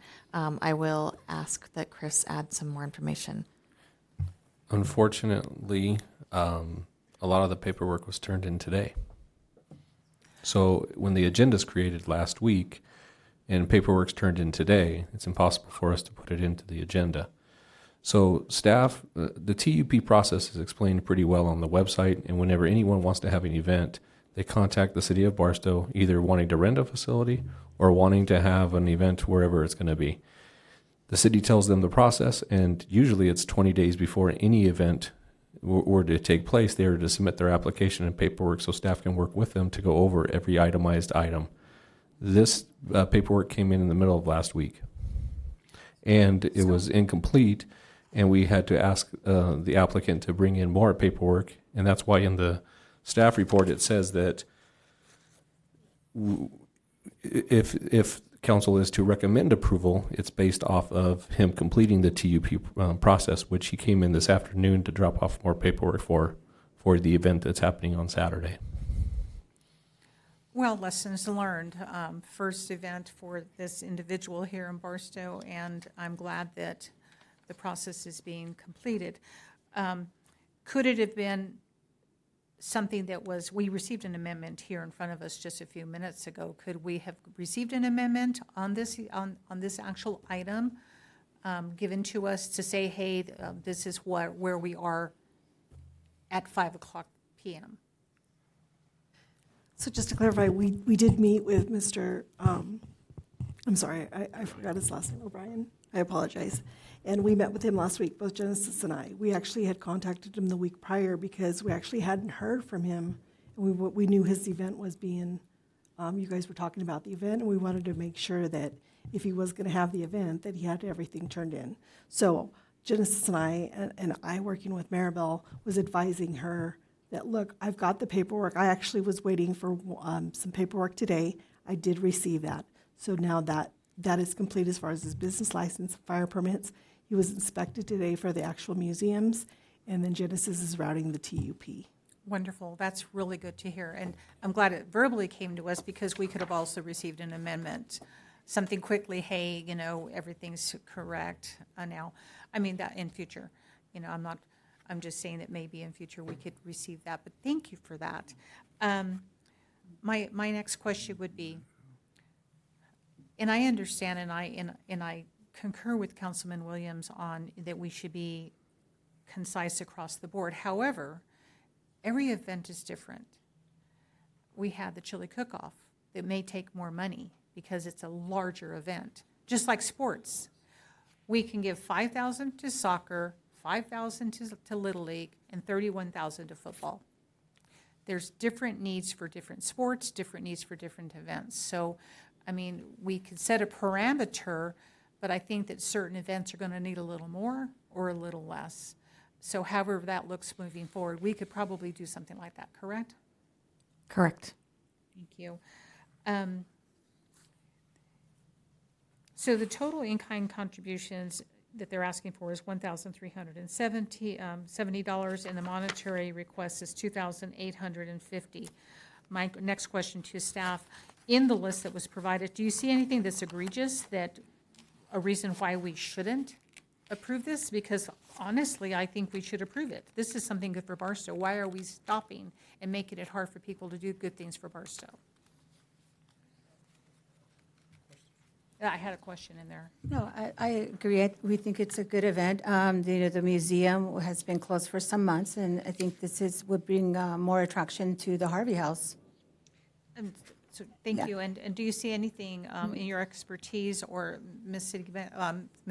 Clayton that's egregious in here that we should?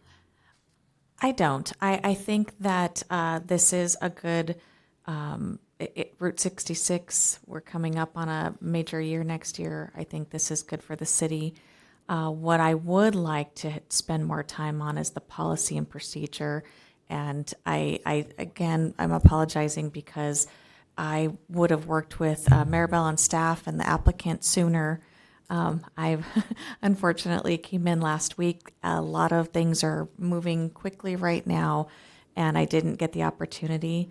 I don't want to take away from the importance of policy and procedure and making sure that working with staff and we're all on the correct understanding and the correct protocols and process, working with the applicants and making sure the applicants are well aware and that we are flagging items like this further in advance when we know that something is coming up. Again, there's a lot of transition that's been happening. I understand that there has been an interim city manager in after another interim city manager and a lot of changes. And so staffing movement likely contributed to this. And I want to take full responsibility to move forward with making sure we establish this in an appropriate protocol and bringing this to the council for full council approval on how that process happens in the future. And I really appreciate that. So my final question would be, so potentially moving forward on how the process would work, we could actually put a drop deadline that if you don't have your paperwork a week before the event, you're going to have to push your event forward. That could potentially be in this process, correct? Correct. And I would say earlier than a week, but yes, correct. Okay, thank you. Thank you, Mayor Pro Tem Rose. Councilmember Williams. My issue is not with the events. My issue is not with the in-kind donations. My problem is giving taxpayers money in cash. That's my issue. It has nothing to do with if what one sport does. If we're buying... Councilmember Williams, is that going to be a question? We're still Yeah, in I'm question. Okay, going- thank you, sir. So we need to go back to rules and policy. I just have the question of the cash amount that's required and where that is going. So I got the answer for that, but the event's good. I'm good with it. Could I ask the Thank applicant if they were to not receive the in-kind, I'm sorry, not the in-kind, the cash contribution, if it could proceed? I don't know that he is, yes. And while he's I coming just to the wanna be mic, if clear. we could also add one more point. Given the potential discrepancies in the nonprofit status, if the council is inclined to approve funding for the event, we would recommend that it be approved contingent on staff verifying that it is a 501c3 nonprofit. Thank you. Okay. Mr. O'Brien, the question is regarding the likelihood of the event without the funding tonight. So we're going to make this happen no matter what. We're asking for some help. We're giving quite a bit of huge amount of resources, probably 10 times as much as we're asking for. As far as asking for cash, we're not asking for cash back. We're giving receipts, and this is coming out of the pocket of our own pockets, and we're asking for a little bit of help. That's all it is. And if it's something that the city wants to do, and the city believes in taking the crown jewel of Barstow and getting tourism to come in, great. If not, yes, we can survive.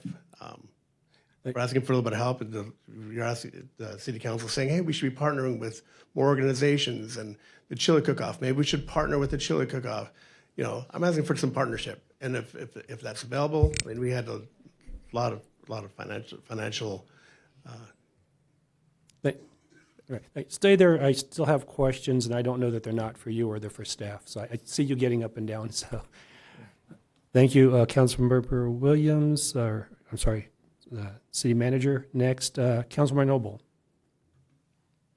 I'm not going to ask any questions. I think the city manager addressed it very well in the process. I think the process is what we need to ensure that it's done correctly. And moving forward, I think she's got the marching orders on exactly what we need. Okay. And so I'm okay. Thank you. I see no more requests to speak or questions from council.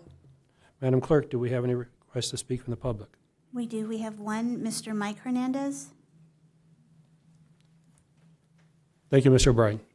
in the future, I'll make sure that if it's a policy, we'll put the full budget ahead of time. No problem. Thank you, sir. Welcome, Mr. Hernandez. Thank you, sir. My honest opinion is they waited too long to bring in the application. It should have been done a long time ago. You have a policy that states it should be 20 days prior. You can't put this together 5 or 6 days prior and make an exception to the rule. Does that open it up for everybody else to do the same thing? Wait until the last minute, then start coming in? You have to have a policy that serves everybody the same. That's what Barstow's always been about and should stay that way. We always try to treat everybody equal. We don't make exceptions to the rules, and if you do, you bring it back and you show why you make an exception. But we need to get not only policy together, what we're going to spend, promotional fund, whatever it is, it should have a limit. Just like you did to the Chili Fest for years. You gave them $3,000 and you gave them the use of the park. Or you gave them the hall so they could have a dance. But there was always something that you gave. But when you give monetary and you don't expect to get what it is that they're going to spend this monetary money on, it's not right. And the information should have been in. You can't bring information 5 or 6 days before the event. How can you guarantee the vendors that you're going to supply the food and supply the whatever it is going to be supplied, that they're going to get paid? So by coming to the city, they're coming last minute, and they're saying, okay, well, it's your problem. It's not our problem. It's his problem. He should have brought it in way in advance. You shouldn't wait for the last minute. Another thing is when they took the Harvey House over, my understanding was that they were going to, whatever they did, they were going to do it, not come to the city to ask for donations for it. And if that's the case, then why didn't we give it to somebody local to run it instead of somebody from out of town? Thank you. Thank you, Mr. Hernandez. Mr. O'Brien did fill out a speaker card. I'm not sure if you want to give him his 3 minutes. Mr. O'Brien, did you have anything to add as a public comment? You were up as the applicant. Just 2 comments. I may not be Barstonian, but I'm here to help the city. And I did actually submit the... Mr. O'Brien, I'm going to ask that you please... 2 months. Mr. O'Brien, I'm going to ask that you address the council, please. I did submit the paperwork for the TUP 2 months ago, but the policy here in the city is that you have to have all of the paperwork at the same time, which means you have to have the county TTP before you even get the TUP started. You have to have your business license, but I started that whole process months ago, and the process does need to be looked at. As far as I'm concerned, I understand that Barstow is trying to iron some things out. That's fine. I'll follow the process moving forward. But I have every desire to help and work with Barstow to make this a beautiful city. And I did submit everything months ago, and I'm not looking for anything from the city. I'm trying to help the city. And I appreciate all your time. Thank you, Mr. O'Brien. That is all the comment we have on this item. Okay, I'll bring it back to council for questions only. Does council have any more questions of staff or the applicant? Councilmember Williams, questions? This is just questions. Okay. Discussion will come after a motion, so seeing no more questions, do I have a first? Mr. Mayor, I'd like to move to approve. You're in the queue for question or no? I'm sorry. You just came in the queue. Were you asking for a motion? Yeah, but you came in the queue for a question. No? I'll clear it. Okay, so you're in a motion? Okay, go ahead. I'd like to go ahead and motion to approve this event as submitted. Okay. Okay, I have a motion by Mayor Pro Tem Rose to approve the recommended action by staff. I have a second by Councilmember Noble, and I take it to council now for discussion. Mayor Pro Tem Rose. Thank you. So, Mr. O'Brien, I just want to address you and thank you for having the heart of the community at the forefront. I truly believe that you are here to do positive things within our community. Coming from a different city, you want to help. And I see everything but positive things coming out of this event. And I want to see our city obviously tighten up on our processes and protocols, but we have an amazing city manager that I know that is putting us on the right path. But I don't, I don't put any blame on you, Mr. O'Brien, because if our process is a little difficult to navigate, we're going to try to be a lot user-friendly. Because what we want to do is, what I think that we all want to do is to embrace our community and embrace what others want to bring to us, provided they follow the process, we make the process easier. Because I don't want to turn these type of events away. Our community benefits from this. And we're giving a little bit of monetary funds, and we should embrace this more often. So I just want to say thank you, and I really hope that this passes tonight. And I'm sorry that you had to go through what you went through. It's tough being in the hot seat. However, I think that the questions that were asked were warranted, and I believe that you answered all of my questions. So thank you. Thank you, Mayor Pro Tem Rose. Councilmember Williams. No one's questioning the event. No one's questioning what you're doing for the city or anything else. We got a problem. And, we got to bring it out in the open. So we thank you for what you're doing. It's not a personal thing. For me, anytime that we're giving any kind of funds of cash away, it's not good. Because everybody can come back and say, hey, I didn't get that money for the event, or I didn't get that amount of cash, and it's just not good. I'm okay with everything else, but I do appreciate you doing the event. Mayor Pro Tem is absolutely right. We appreciate you, and thank you for what you're doing. Seeing no more requests from council for discussion, I will call for the vote.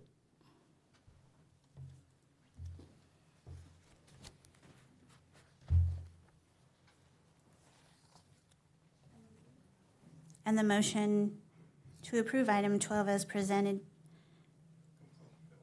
passes 4-1. Thank you, Madam Clerk. Item 13 is tabled. With that, we move on to item 14. Consideration of the development agreement terminations for commercial cannabis business operator Winter Circle HD, LLC, Sky Club HD, LLC, LA2 Vegas, Inc., Barstow Company, Inc., 1919 Building, Inc., Grow Organic 5, Inc., Grow Organic 6, Inc., Grow Organic 11, Inc., Grow Organic 12, Inc., Merchants Barstow LLC, Merchants Barstow 3, LLC, Merchants Barstow 4, LLC, Merchants Barstow 13, LLC, and Merchants Barstow 14, LLC. The staff's recommended action that the city adopt the resolution terminating all the mentioned in the recommended action item. If development agreements are terminated, the city plans to access its options for how to best use the properties. Staff presentation. Thank you, Mr. Mayor. I have to start and then to staff. So this item is to terminate 12 commercial cannabis development agreements. Okay, excuse me. I was handed an amendment that LA2 Vegas, Inc. and Barstow Company, Inc. have paid the past due annual fees and are being removed from the list of proposed development terminations. Correct, which leaves the remaining 12, which are Winter Circle HD, Sky Club HD, 1919 Building, Grow Organic 5, Grow Organic 6, Grow Organic 11, Grow Organic 12, Merchants Barstow 3, Merchants Barstow 4, Merchants Barstow 13, and Merchants Barstow 14. The staff report has the details for each individual item, but the gist of it is these commercial cannabis operators had development agreements that were approved back in 2022, and The applicants paid their initial fees, all of them, hence the approval. However, they did not pay any fees since then, despite significant efforts working with them to come into compliance and to come into current on their fees. They did not, minus the 2 that were noted who had paid today. Hence, staff recommends that the council revoke the development agreements for the 12 listed entities. And I'll defer to Mr. Hodrath and Ms. Riley for any additional information. Thank you. I believe Mr. Summers covered it pretty well, but Ms. Riley, do you have anything? No, I have nothing to add. And if I could add one more point, Mayor and Council, these 12 are up for termination for failure to pay the required fees. I know there have been questions regarding the odor situation out there, and there are several others that had odor problems recently. We can note they're not on tonight's agenda, and this is worth just a moment, but not the action. They're not on tonight's agenda because the AQMD recently approved their permits for their air quality handling equipment. Thank you. I was going to address that later, but it wasn't. I just wanted to make sure people understand, why are we enforcing this and not that? Right. They got their AQMD permits, and staff's continuing to inspect and ensure regular maintenance and compliance with the equipment that requires regular maintenance. Tonight is 12 proposed terminations for non-payment of fees. Thank you for the clarification, City Attorney. Questions from staff. Councilmember Williams. What is the total cost of fees lost to the city that they're not paying?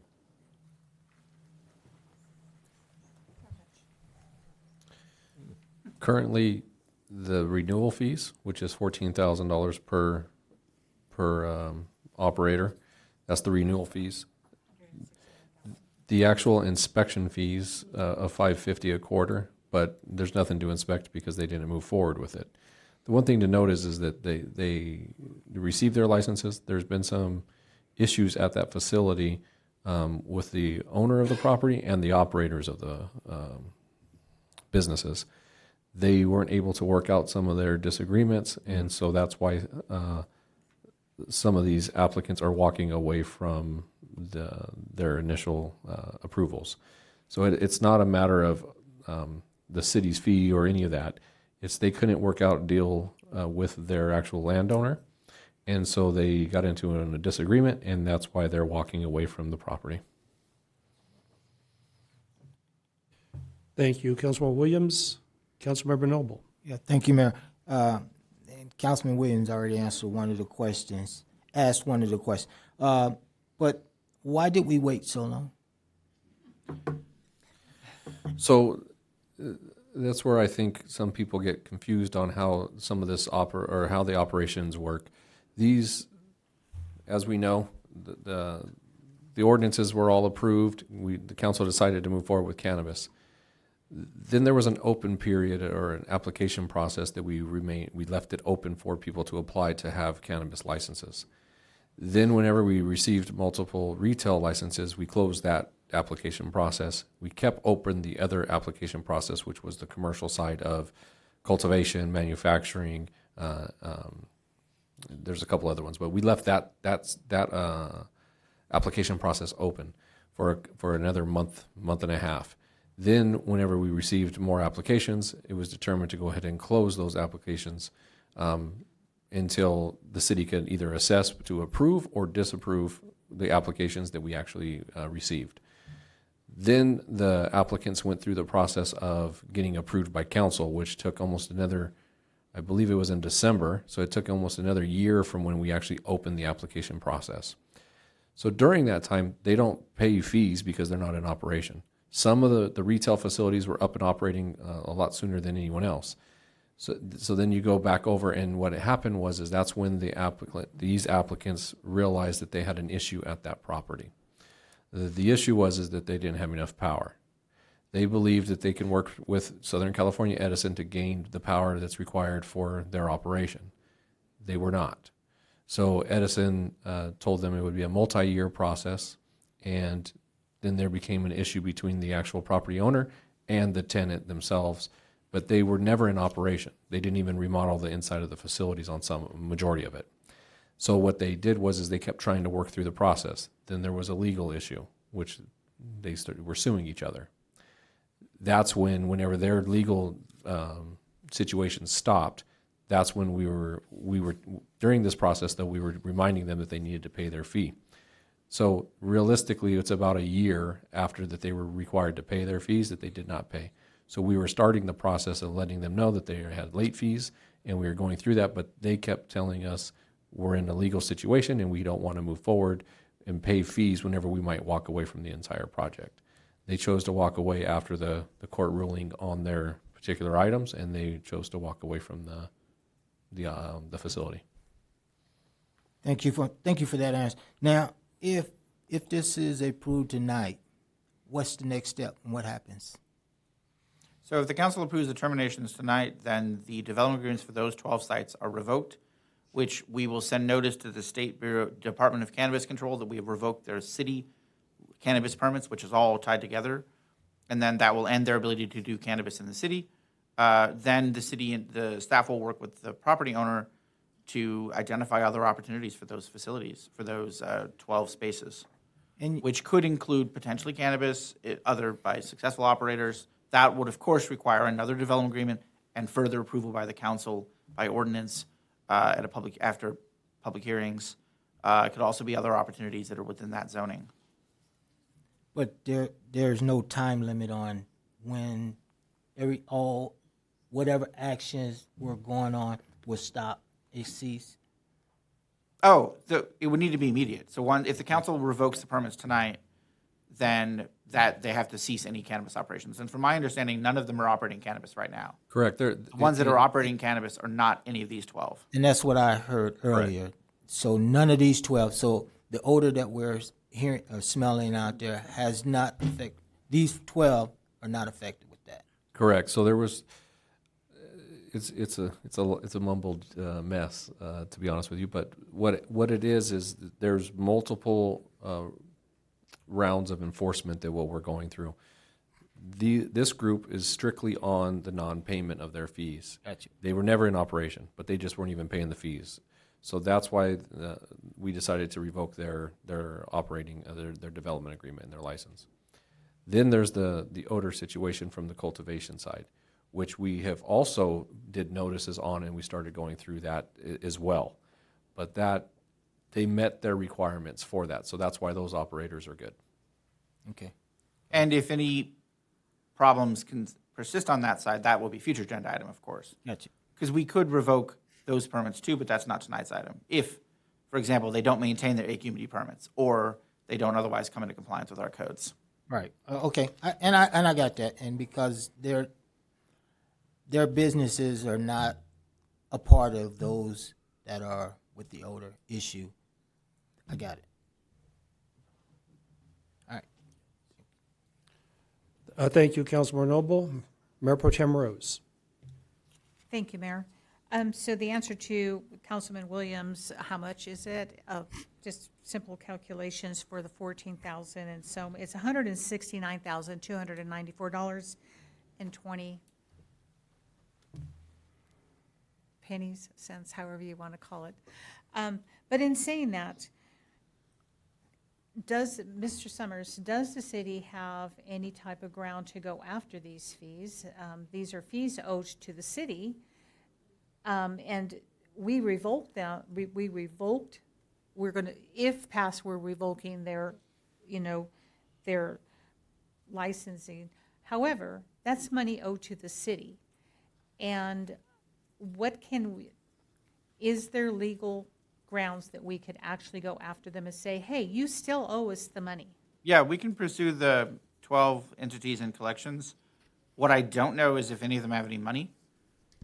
But we can certainly pursue them for any money that may exist.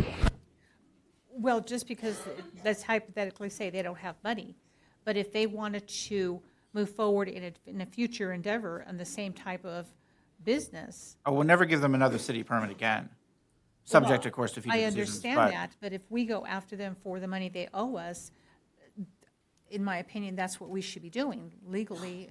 Staff plans to pursue collections. It's just a matter of whether there's assets against which collections can be pursued. My understanding is every one of these incorporations were created strictly for Barstow. So they protected themselves to where if they were to walk away, they walk away from this company as well. So they have multiple companies. Their license was granted to, for example, one of these businesses listed here. I don't want to pick on one, but they created their own LLCs specifically for this cannabis mall. And then, so if we were to try to go after them,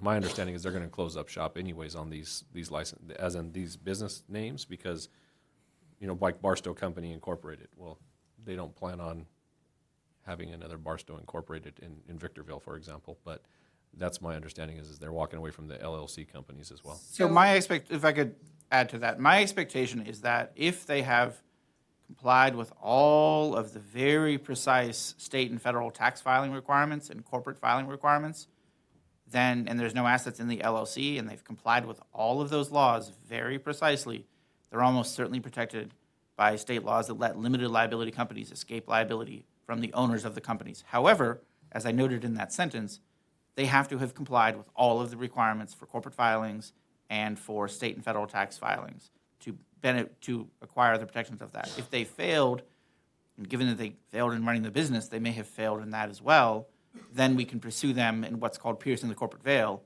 push through the corporate entity to the individuals behind the corporation and go after their assets. I don't have enough information from what I have before me to know whether or not we can pierce the corporate veil successfully and whether or not there's any assets worth pursuing. But staff intends to pursue and bring to a future council item collections of anything that may be worth it. But at a minimum, or as a first step, we recommend revoking the permits. So lesson learned for the city of Barstow. I mean, that's also inherent in American corporate law allows for limited liability companies. Right. We're not the only ones to be put in this position. This is what American corporate law allows for. Right. My next question would be, so moving forward, let's say we get some additional cannabis owners that want to come.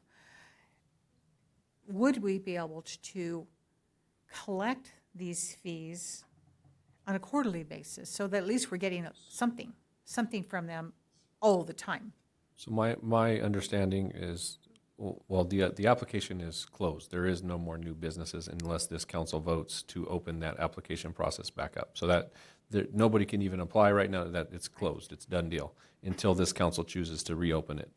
And then I believe, since they're all development agreements, that you guys, council can structure a development agreement in a way however you would like to structure that development agreement. Which I'll could defer to Matthew. include quarterly payments, monthly payments. We could include personal guarantee requirements. It may be difficult to get businesses willing to incorporate in the city with a personal guarantee requirement, but certainly we could put that in place. We could also look at letters of credit. We could look at very aggressive tools to use in cases where we expect the companies to go potentially disappear for the next round of development agreements if the council chooses to reopen the cannabis applications. And I should add for also other development agreements depending on the situation. Thank you. Thank you, Mayor Pro Tem Rose. Councilmember Noble. The Councilman Rose brought up a good question in going after them. What would it cost us to go after those? Or would it cost us anything? I'll defer to the city manager or the city attorney. Yeah, that's the other key in collections process is you don't want to spend $1 million to collect $1. And that's part of why I noted the first question is, did they comply with the corporate filings? Or if not, can we push the corporate veil? And are there any assets? So. Correct, and I would refer back to Chris's comments earlier in that they are LLCs, most of which are local to Barstow. They're not going to proceed in any business, so will likely be unsuccessful with gaining any return on that pursuit, and it may cost us more. So we can explore, but because I'm not familiar with our collection processes that we have in place, I know typically for collections, most cities use an agency to do the collections, which is also a cost to the city. So we can absolutely explore it. So I can report back to the council as to what those avenues could be. But I don't anticipate them being worth the effort in just the surface that I can see here. Thank you. I see no more requests from council. Questions of staff? Madam Clerk, do we have any requests to speak? Yes, we do. Our first speaker is Mr. E.T. Snell.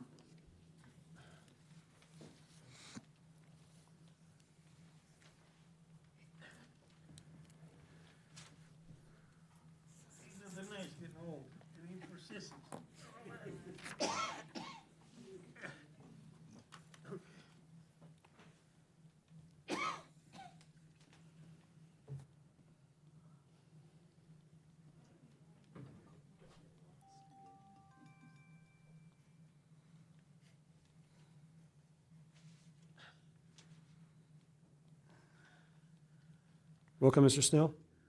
Thank you. My name's, whoa. You started that clock way before you even started talking. That is not nice. Go ahead, Mr. Snell. First off, has anybody talked to any of the 12? You know, a marijuana dispensary is a heck of a thing. You know, I can't imagine somebody putting the money in and not wanting to go the whole distance with it. So has anybody talked to them and found out their side of the story? I sure would like to. You know, I think if we think outside the box, so there's 12 more dispensaries that the city could have. So you could take down here by the McDonald's, put in a couple of them down there, one on each side with a drive-through, and pick up probably another $500,000 a year. You know, I don't know why we don't use this marijuana money. You know, they have a paving convention going on March 24th that I'd like to see some of us go to, so we can understand what we can do to get our own paving equipment, get our own batch plant. I saw one online the other day for $225,000. Wouldn't that be nice to have our own batch plant, and then we could think outside the box, let somebody else run it, and then we get the discount on the asphalt. I mean, we've got to, you guys are the ones in charge of this, and that's another reason why I think we should have a marijuana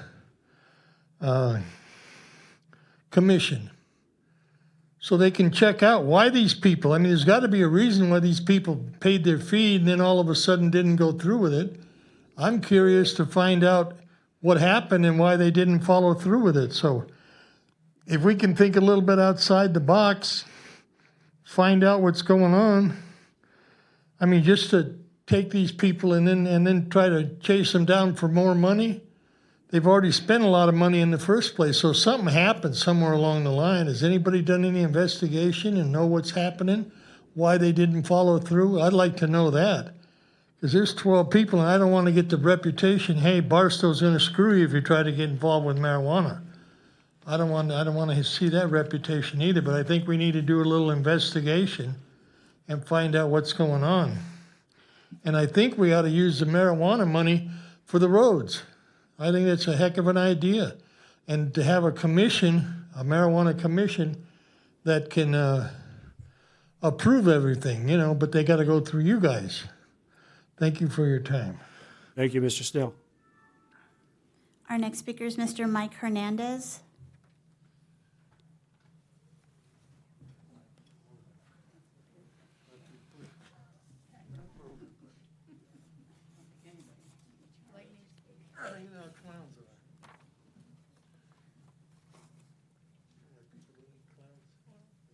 Welcome, Mr. Hernandez. Thank you, sir. When they first approached Barstow, there were supposed to be 27 out there, businesses, 25 growers and 2 outlets. Of the 12, are the 2 outlets being closed? They never opened, so does that mean they are part of the 12 that are being closed down? And one of the growers that was going to open an outlet was going to open 4 or 5 growing things out there. So I'm just kind of curious, is that part of the people that are closing the business, that you're going to terminate their license Is it the 2 retail outlets, or are they all wholesalers? That's basically my question. I'm just kind of curious what's going on there. And if they do get everything approved, can new people come in and open new business there? Or does the council have to approve it to be opened? So anybody can apply at a later date after these 12 are closed? Thank you, Mr. Hernandez. Thank you. And our last speaker on this item is Ms. Tiffany Gibbons.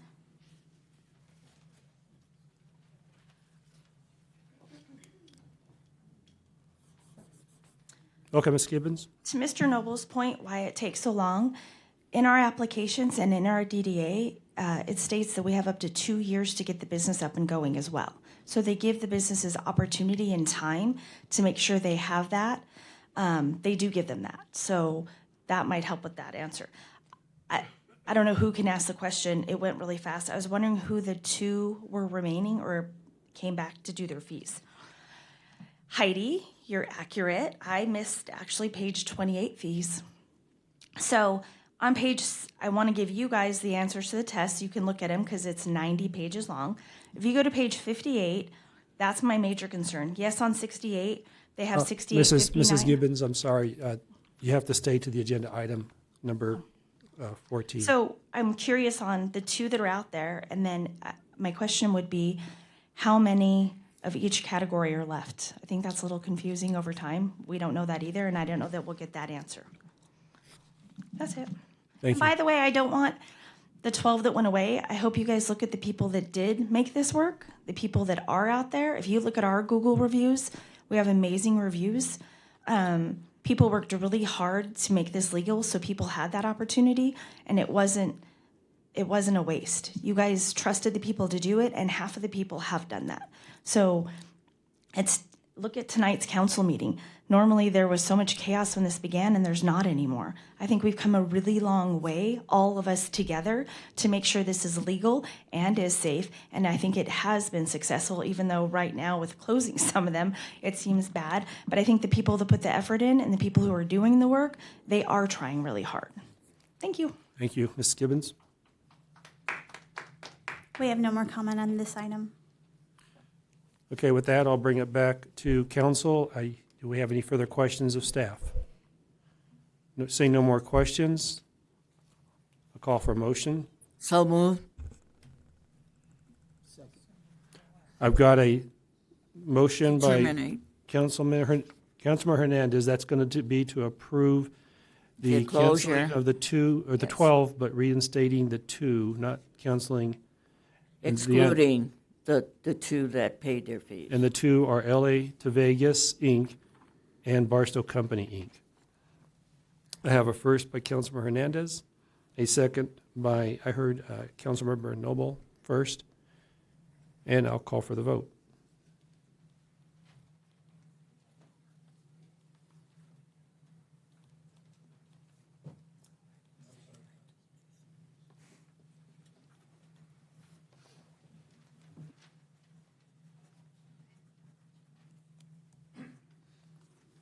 And the motion to terminate the 12 operators listed and to approve or reinstate LA to Vegas, Inc. and Barstow Company, Inc.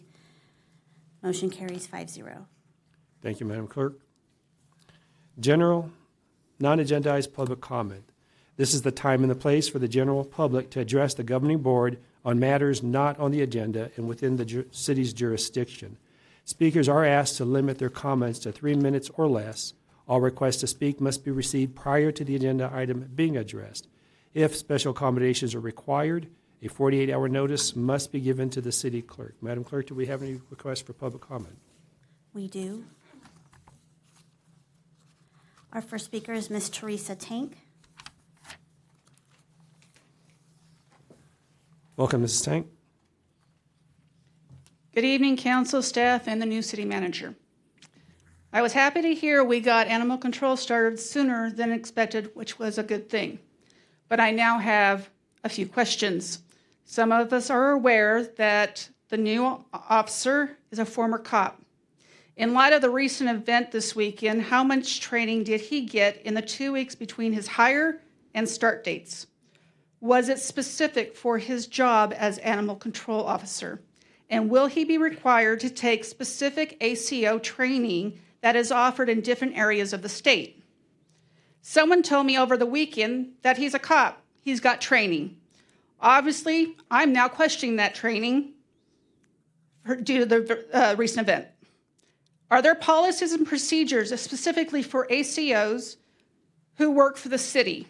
I remember an SOP hitting the Rules and Policy Committee in September, but I don't ever remember it being approved.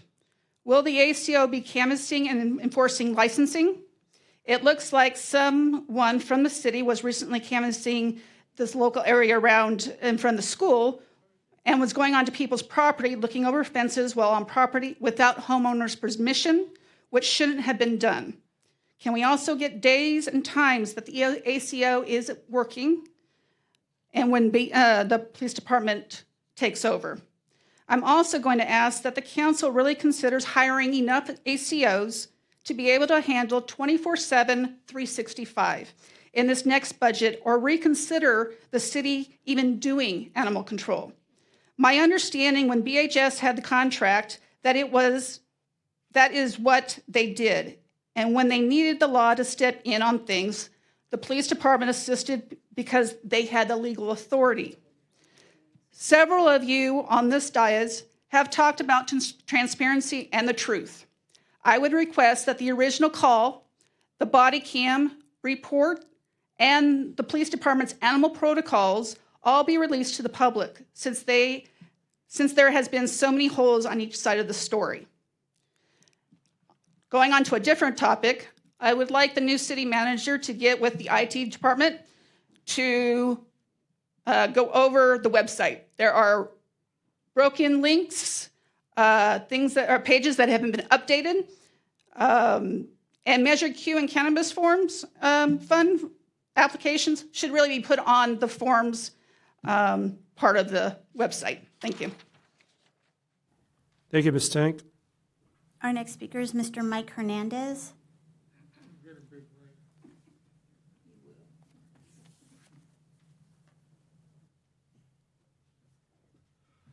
Welcome, Mr. Hernandez. Thank you, sir.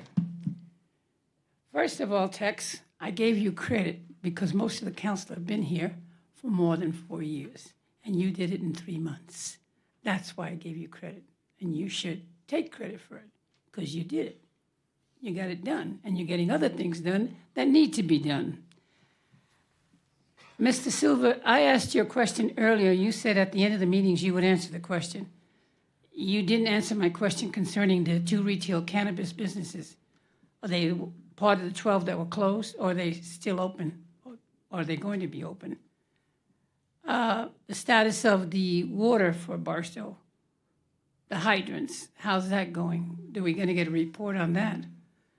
What, are we going to get a report on the status of the air quality in Linwood? I mean, they say it's good, but when it's bad, why does it take so long to get somebody to fix it?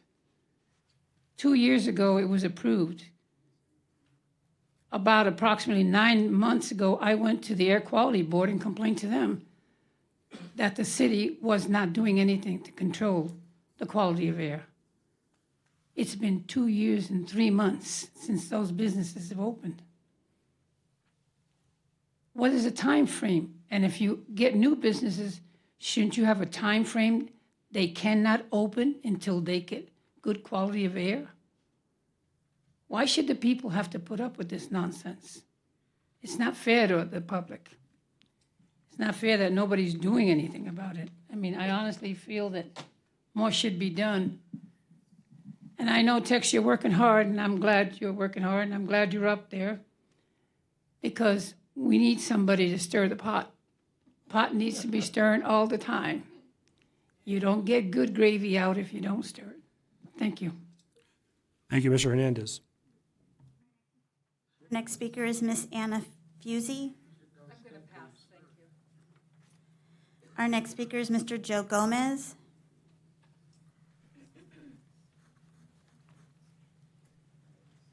Welcome, Mr. Gomez. Thank you, Mayor. Mayor, council members, I like it in the good old days when the public comments was at the beginning of the meeting. Told my wife I'd be at home at 8, now I'm gonna be in trouble. Anyway, I'm representing the Friends of Barstow Cemetery Task Force and Accountability. We have Peter Castillo. He comes from Long Beach. We have Cecilia Cordova. She's from Lancaster, Barstow resident, former Barstow resident. We have David Maya, comes from San Bernardino, former Barstow resident, and Barstow resident Debbie Aguayo. 5 years ago, the cemetery was a mess. The grass was dying. There were $120,000 in arrears with the water company, and their monthly water bill was $18,000.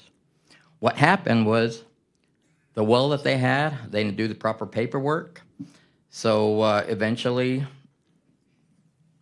the water agency helped us with a conversion, cash for grass, and it was only supposed to take 5 years, so it's already been 5 years. We met with Mayor Silva today and Council Member Tex Williams, and I want to thank them for giving us the time, and along with the city manager and the attorney. What we're looking for is just some help. You know, we all have family members that are buried out there. Even though the cemetery is not part of the city, it's in the county, we still have family members that are out there. Most of us do. And they are citizens of Barstow. And I think we owe the citizens of Barstow some, and I know money's tight, but we need some help of some type, maybe an MOU or something that will be able to help the Barstow Cemetery. We're not associated with the board. We represent the citizens of Barstow under Facebook page, Friends of Barstow Cemetery. We are gonna start a nonprofit. We're in the process of that to help raise money. But I just wanted to update you and the community as far as what's going on. And each of the members of our committee would like to say a few words also. So thanks a lot.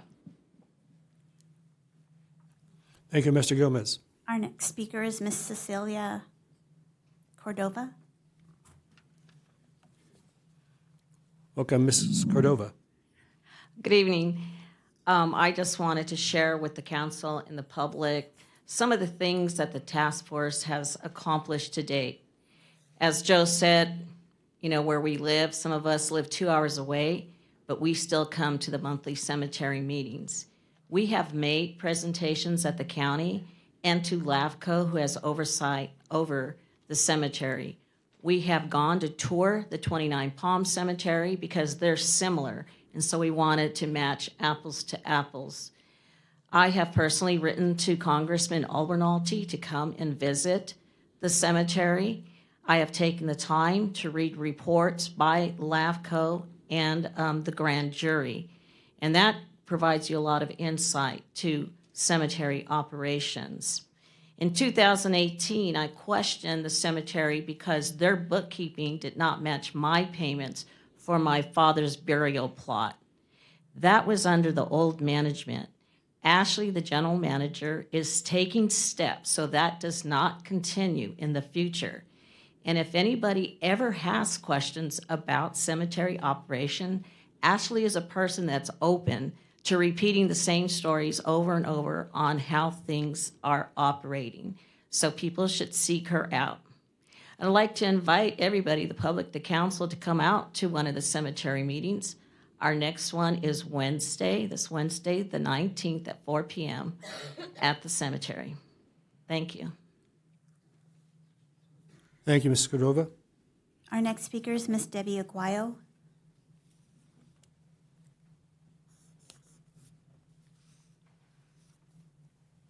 Welcome, Ms. Aguayo. Hi, thank you. Good evening, City Council. I would like to thank, of course, the City Council members that met with us earlier this afternoon. It was very encouraging to feel the support although we know there's not financial support, Mayor talked about the MOUs, but I'm talking about the morale, the support of our citizens here in Barstow. That is huge, that when we have you supporting not just our loved ones, but, you know, our citizens here in Barstow. Now, we cannot do what you can do. We're at this level, we're at the top of the pyramid. When you reach out to our county supervisors, to our assemblymen, they're going to hear you talking because you're representing the city. And everybody there that has loved ones out there, they're very discouraged. They're disgusted, they're frustrated, and they're angry. And we hear their words, we see their posts on Friends of Barstow Cemetery. A lot of them live out of state, and they're saying, you know what, we had plots here, but our kids that we live with won't let us come home now. They're not going to bury us out here. We have people that are interested in selling their plots because they don't want to be buried. The comparison is, it's worse in Calico Ghost Town. It is horrible. There's a lot of people that won't even attend the meetings. You know, we have the third Wednesday of each month, 4 to 5 p.m. at the Barstow Cemetery office. A lot of them said they won't even go because if they do go, they will get upset and mad and angry. They said they'll probably get arrested because it's so frustrating.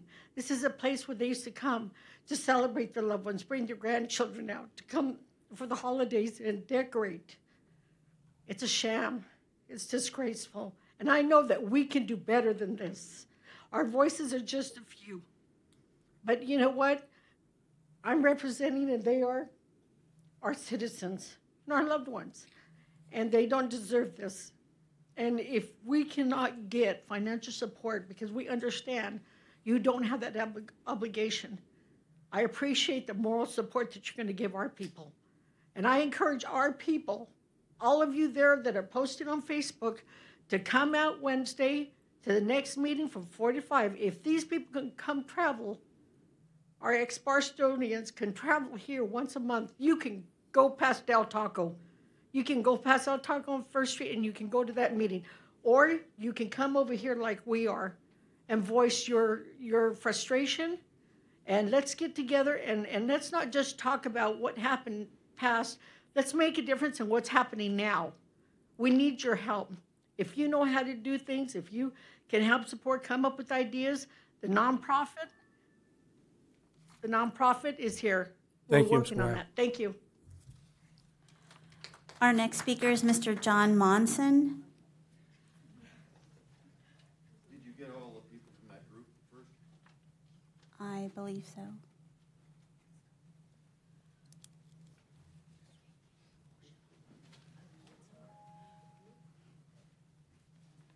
Welcome, Mr. Munson. Well, thank you very much.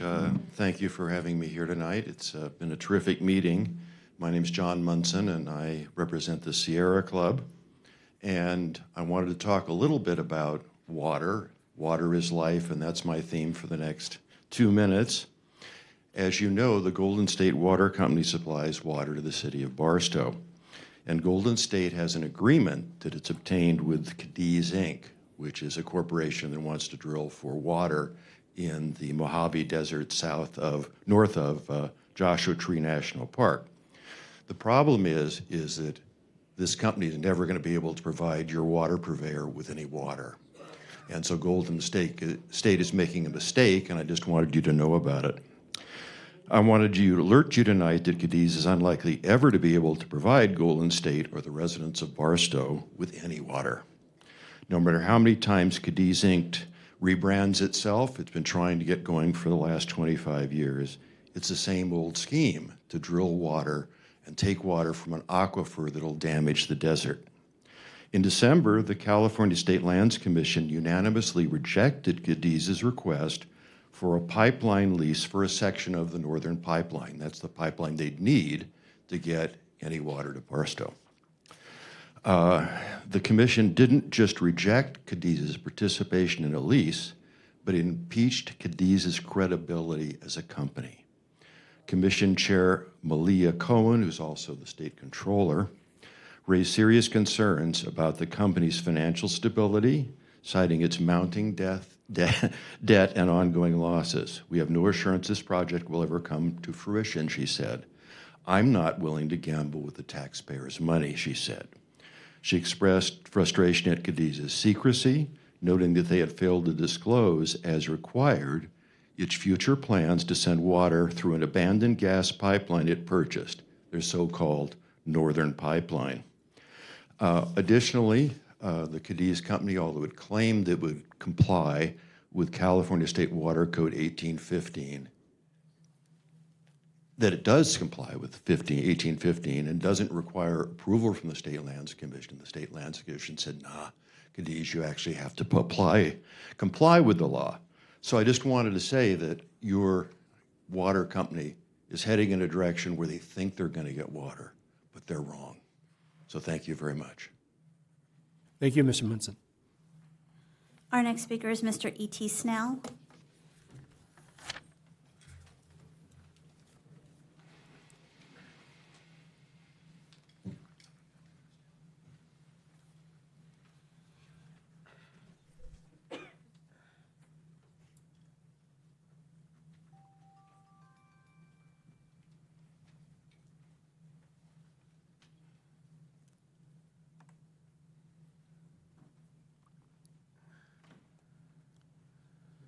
Welcome, Mr. Snell. Thank you. E.T. Snell, clown community activist, www.etsnell.com.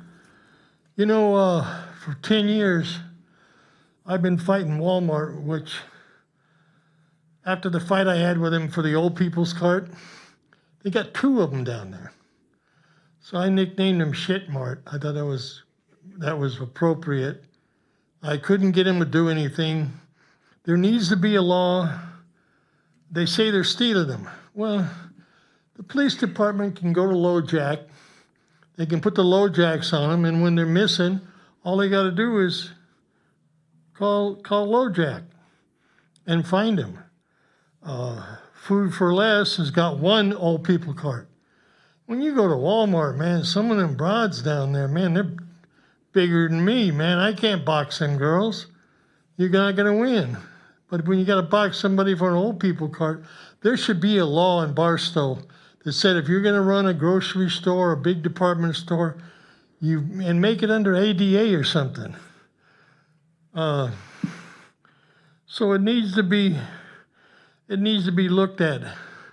Another thing I want to talk about is Mr. Nobles and me had started out on a journey trying to get these old abandoned houses in Barstow, which are no more than crime scenes. That's all they are. The chief said that when he was here. Heck of a guy, I really miss him. But he was for taking these things, giving the people the opportunity to sell them. So we need somebody in there. Not like Mary over there. I mean, she won't give no information, and it's public information. All I got to do is call a title company. So we need somebody down there that's within the city that wants to see these houses either sold or torn down. They've got a choice to do it, because Barstow's getting a bad reputation looking at all those old rotten houses, and like the chief said, all they were was crime scenes. So it can be worked with, and I'm hoping our new city manager will spend a little time with me maybe, and I've got a real estate license at one time, don't have it anymore, and we can figure out how to do something to clean up these houses. There's got to be a way, maybe thinking a little bit outside the box. But I think the council's doing a good job so far. If they weren't, I'd be on you like a cheap suit. You guys know that. I think you guys are doing a good job, and I'm proud of you for it. And I'm glad we got a new city manager. Thank you for your time. Thank you, Mr. Snell. Our next speaker is Mr. Ted Wiesma.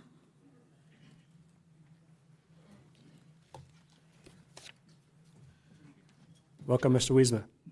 Thank you, Mr. Mayor. Whatever happened to that letter I sent you? It's been a month and I haven't heard back. I really would appreciate a comment back. Mr. Legal Counsel, I asked you a legal question about a month ago. I haven't got an answer back from you either. I really would appreciate some response from the appropriate people on those two items. As far as going out and shooting a dog to try to kill it, there are such things as net guns, where you can just shoot a net over the animal, and you don't have to shoot the animal to try to kill it. Code enforcement. One of the city council members here, I gave 20 code violations, and I haven't seen a single one of them addressed by code enforcement. That really bothers me, especially when they're going out and hassling some other people over things that are not public safety issues, like some of these that I identified were. As far as Cadiz, you understand that Cadiz owns property right next to the city limits, down at Riverside area, right there in the Mojave River. Better be aware of that company and their property covering that river bottom. Thank you. Thank you, Mr. Wisma. Our next speaker is Ms. Marcia Wiesma.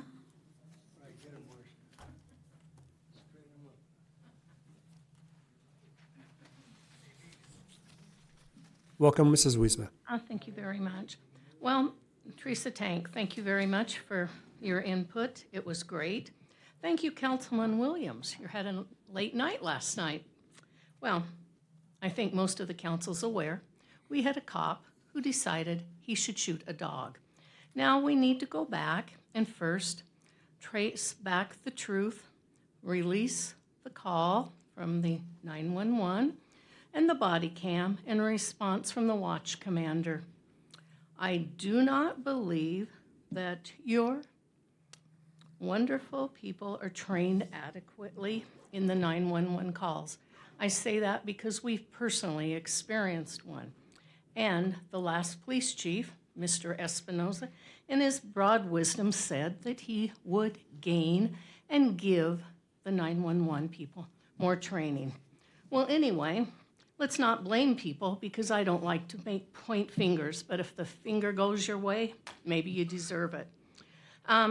So, during Tex's wonderful adventures last night, he ran into a wonderful group, a nonprofit called the Paws Patrol from Las Vegas. They helped us out a lot. Tex is asking, it is a nonprofit, he's asking anybody that can chip in and help pay for what was they done for us. Now, what I would like to talk about is Officer Pena, being a former cop. Is he a good cop? Is he one of the bad apples that Virginia Brown identified last period? Was this an error or did he lie? Did he really shoot the dog? Well, yes, they did find a bullet in the dog. So, they did not kill the dog, and it was in the main lot. Was he a violent dog? Hell no, he was not, because he came right up to the rescue people. She did. And I understand that the city of Barstow will now, because of Pena's error, have to pay the emergency vet bills that are racked up quite a bit. It's a healthy dog. I think she'll be either back to her former owner or be to a foster home for quite a while. But what I would like to say is we do have a good film person out there. I do not think he needs to pull his things, hide under the bucket. He didn't help Tex. He said use the body cam, and he asked for response from the watch commander. I think the city council needs to look at this. I know that the mayor was aware of it. He was out there working with Tex. I'm not sure about the rest of you, but check into it because we need it done. Thank you very much. Thank you, Mrs. Wisma. Our next speaker is Mr. Ira Gwynn.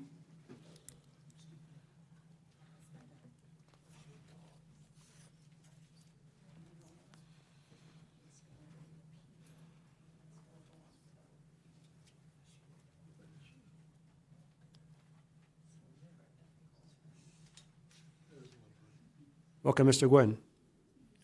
On February the 12th, I asked the city clerk to let me know how much the city had spent on legal fees against me and the Barstow Proprietors Association, and how much the city had paid for the administration hearing requested by me, Diane Flores, and Aaron Salas. I wasn't surprised to receive a letter from the city clerk services manager on February 12th, which denied me this information based on the general idea that the city can do pretty much what it wants. I have a copy of this letter if anybody would like to have it. However, council members might be curious about these numbers because you're so concerned about money. You may already know what the city, using tax dollars, including mine, coming from me and other members of the association, I believe the cost of the city providing a judge, 2 attorneys, a stenographer, and the time of 3 city staff who wasted a day sitting in a storage room at the Harvey House came to between $26,000 and $30,000. Well, that's not a lot of money for a city this size, but it's considerable. This is just for the administrative hearing. I believe 3 years of litigating the disgusting and poorly written rental inspection ordinance, which this is all about, is a damn sight more money. I would think that you 5 sitting up there might be at least curious. And I know you could satisfy your curiosity, but I can't be satisfied because of your position.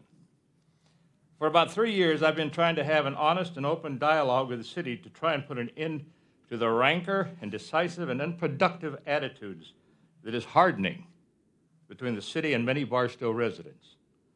Not once, not one time in the past 3 years has the council or any staff person, including your crack legal team, reached out to me or any members of our association.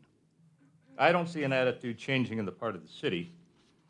It's clear you're really trying to get the idea across to the public that you can't fight City Hall.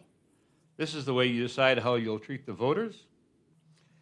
I have offered to present a plan that would make it easier for you to collect your money, and you'd retain all your existing powers and to support code enforcement, which I do support. But you don't listen, and I'm tired of talking to blank faces. I'm always willing to talk, and any further interaction between us will have to come from you. From now on, I'll just be a necessary 3-minute irritation that you have to endure and ignore. I will be looking for you at this podium. Thank you, Mr. Gwynn. But I'll be talking to the audience.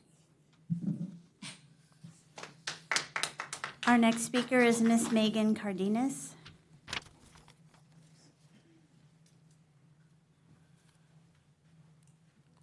Welcome, Ms. Cardenas. Hello.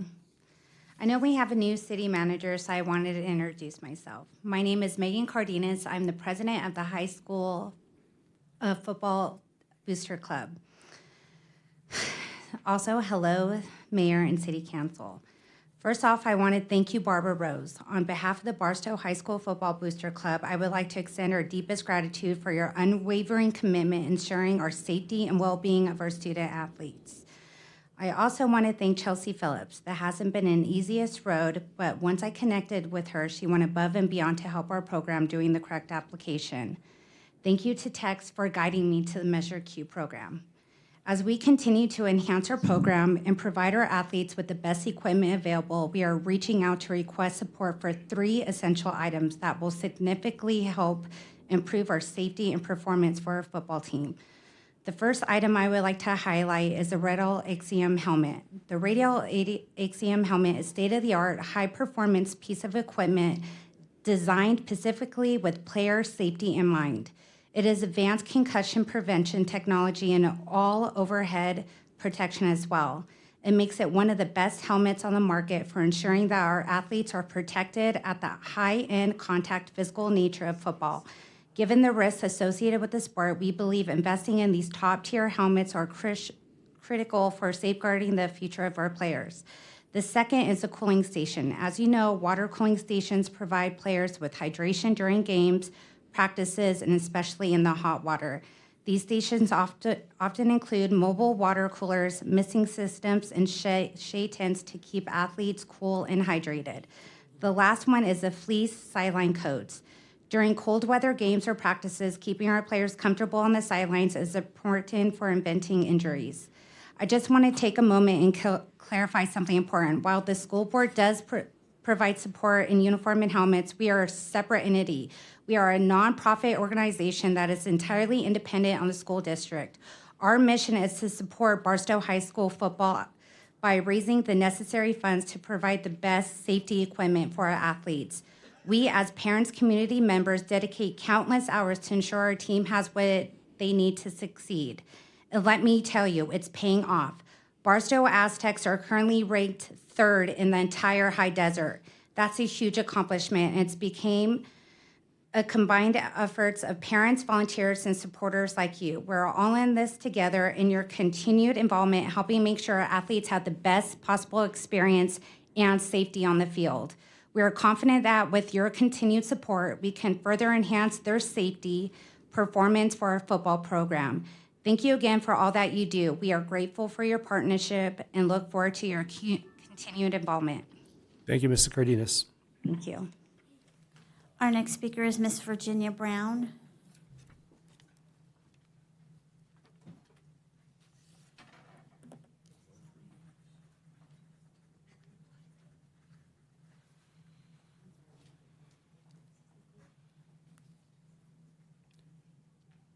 Welcome, Mrs. Brown.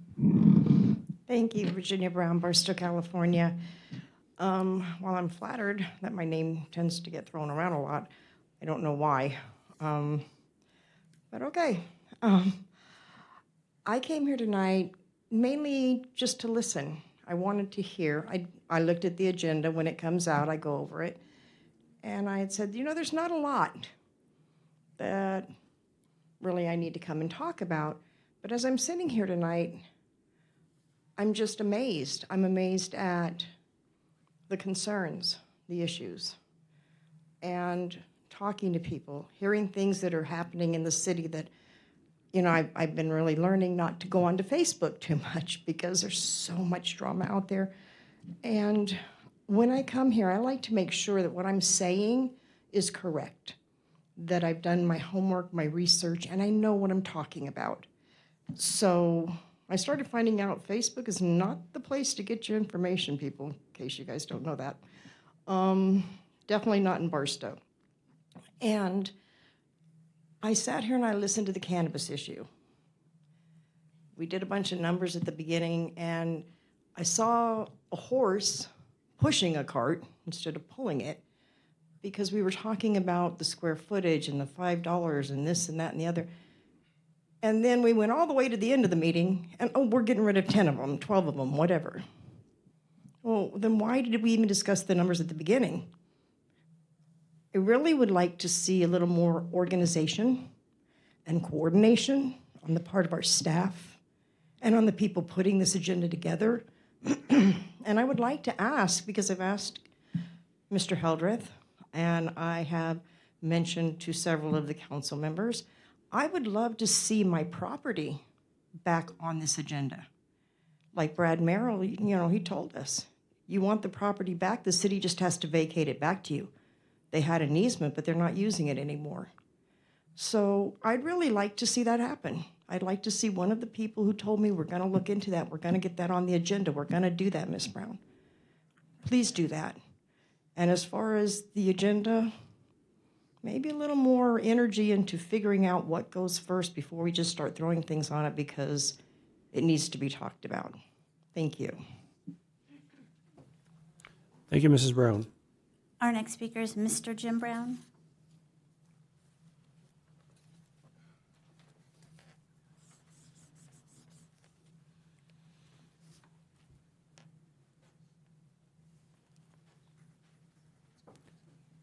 Welcome, Mr. Brown. Good evening, Mayor, Council.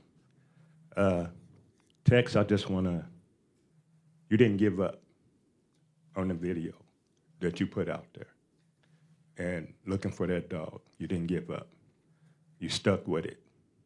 And that's what the time council person I like. You didn't give up. And you did a damn good job. You did. And you found the dog. Now, the problem I have, because it's a problem here, the problem is, like you said, the dog got shot, okay? And he took off. But where was the police chief in this? Because he didn't get talked to. Because I seen it on Facebook that y'all were dealing with the watch commander or the lieutenant. And then I come to find out the chief was never, Arthur here was never involved in it.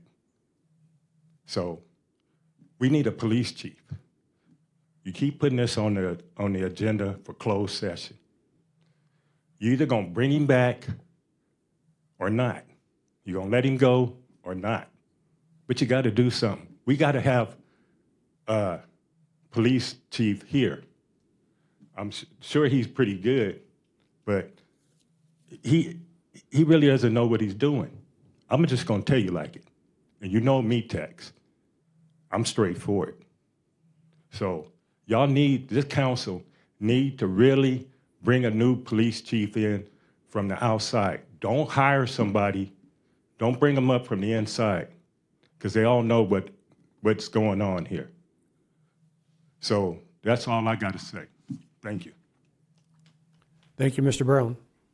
And our last speaker tonight is Ms. Robin Lard.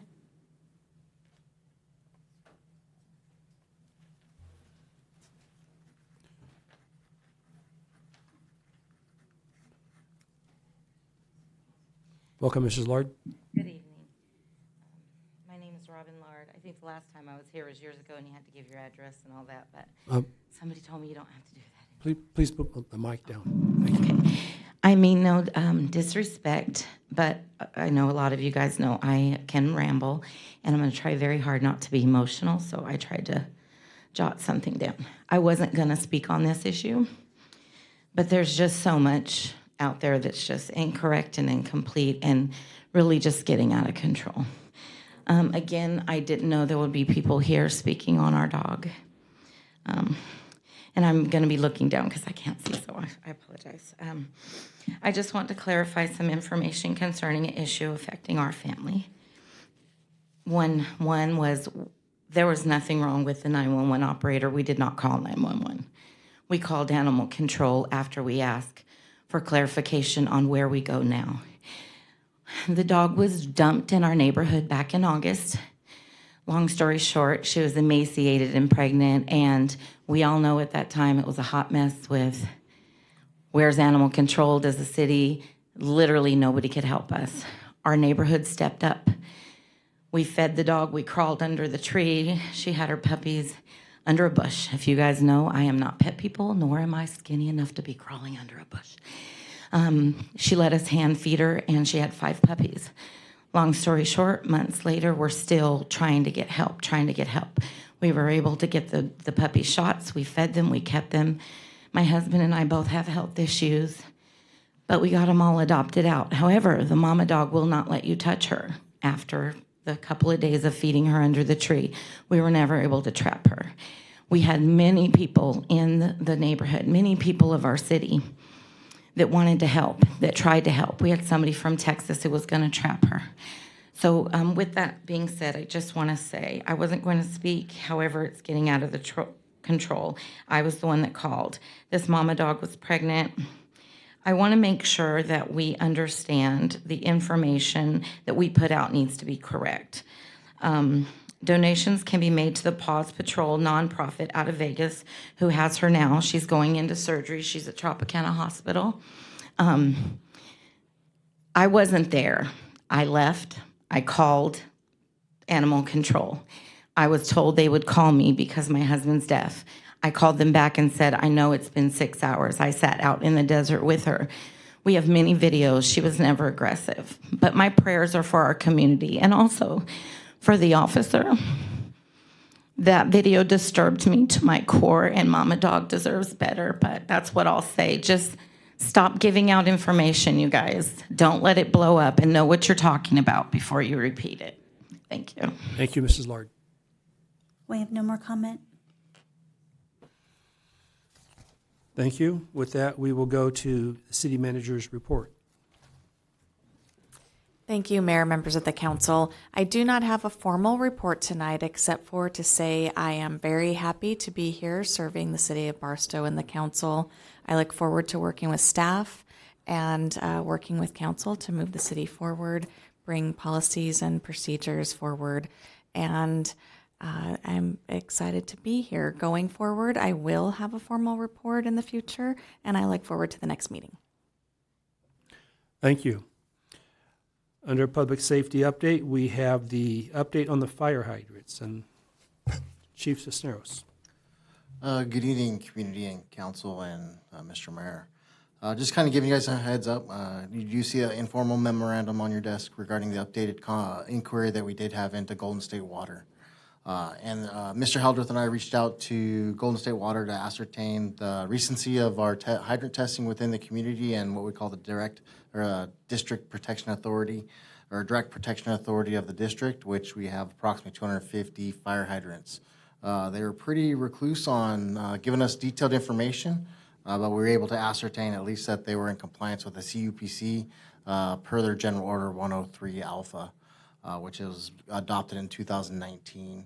Also within that same year, they did actually do their recent testing of 2019. They did have that on file. And then they said that that's a typical rotation through a third-party vendor of about 3 to 4 years. They did state also, not highlighted here in this memorandum, that they actually do, they reinstitute if there's a damage or a hydrant that needs a unique type of maintenance, they'll actually put that on a recurring 3 to 4 year rotation for that third-party vendor to go out and just to get an inspection. So like I said, they were pretty recluse on getting the detailed information. But that was what they were able to highlight for us to give you guys as far as your inquiry. And anything else requiring any further questions, we'll try and ascertain that through deeper conversations and additional contacts if we can, and if they're willing to give any more information. So with that being said, that's the last I have of the fire hydrant update for the community. Thank you. With that, we will move on to Council Committee reports. Councilmember Hernandez. Thank you. On March the 5th, we had our street committee meeting, and we didn't give a report. So I would like to bring you up to date as the Caltrans state and federally funded projects that we have pending. There's they'd love to use initials, but basically what it is, first, the City of Barstow was awarded a Caltrans Highway Safety Improvement Program grant for the preparation of a local roadway safety plan report. The total grant was $80,000 with $8,000 city match. Traffic signal updates. I know everybody always wonders about the Barstow Road and Rimrock, and that is being worked on. And the city's match on that is $79,220. And the signal, what has happened over time, the costs have continued to go up. And Caltrans is the one's supposed to provide us the funding, and they changed staff. So we are following up on that. And the individual that's doing it is Robert Kilpatrick,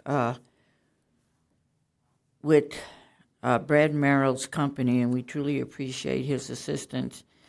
So there's a status report outside that has been left out there, so if anyone wants the specifics, and it explains the grants and the matching funds and the current status as far as the primarily traffic signals, and we are working on the pavement preservation, and that should be brought up at our next meeting. In regards to Mojave Air Quality, they're the ones that control the odor permits out there for the cannabis, and we are continuing to follow up on that. They were supposed to do an inspection. I'm hoping on staff that did happen. because the odor is still there. On Tuesday, I went driving out of town, and that smell hit me before you hear home to sweets. So we will continue to work on that.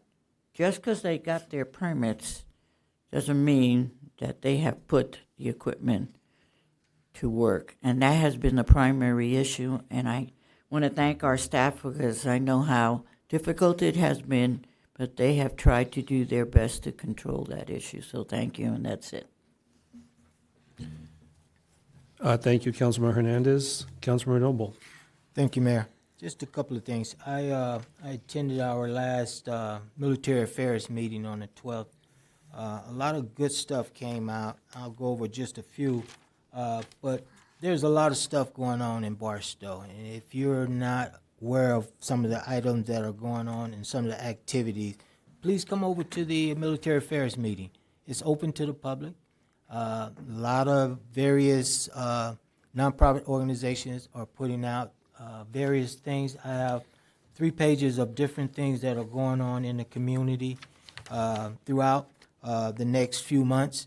One of the things that came out was in the Barstow College will be having their graduation on the May 16th at 9 o'clock, and then there's another one at 1400, which is 2 o'clock p.m.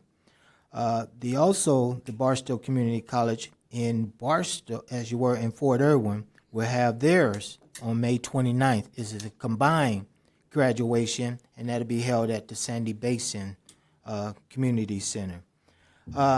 Those that are veterans out there, did you know we have a veterans representative that is here every third Thursday that's located at 536 West East Virginia from 9 to 1400. So if you have claims or things of that nature that you want to talk about, he's located at that location. And then earlier we talked about Route 66 Mother Road to the museum opening on the 22nd. And then the big one, the big town hall on the 20th of March. Big will be doing a town hall at the First Baptist Church right off of Barstow Road, and that's from 6 to 8 o'clock p.m. And then the Victor Valley College and the High Desert Marines are combining to conduct a Veterans Research Fair, which is going to be Saturday, April 12th, the 25th at the Victor Valley College.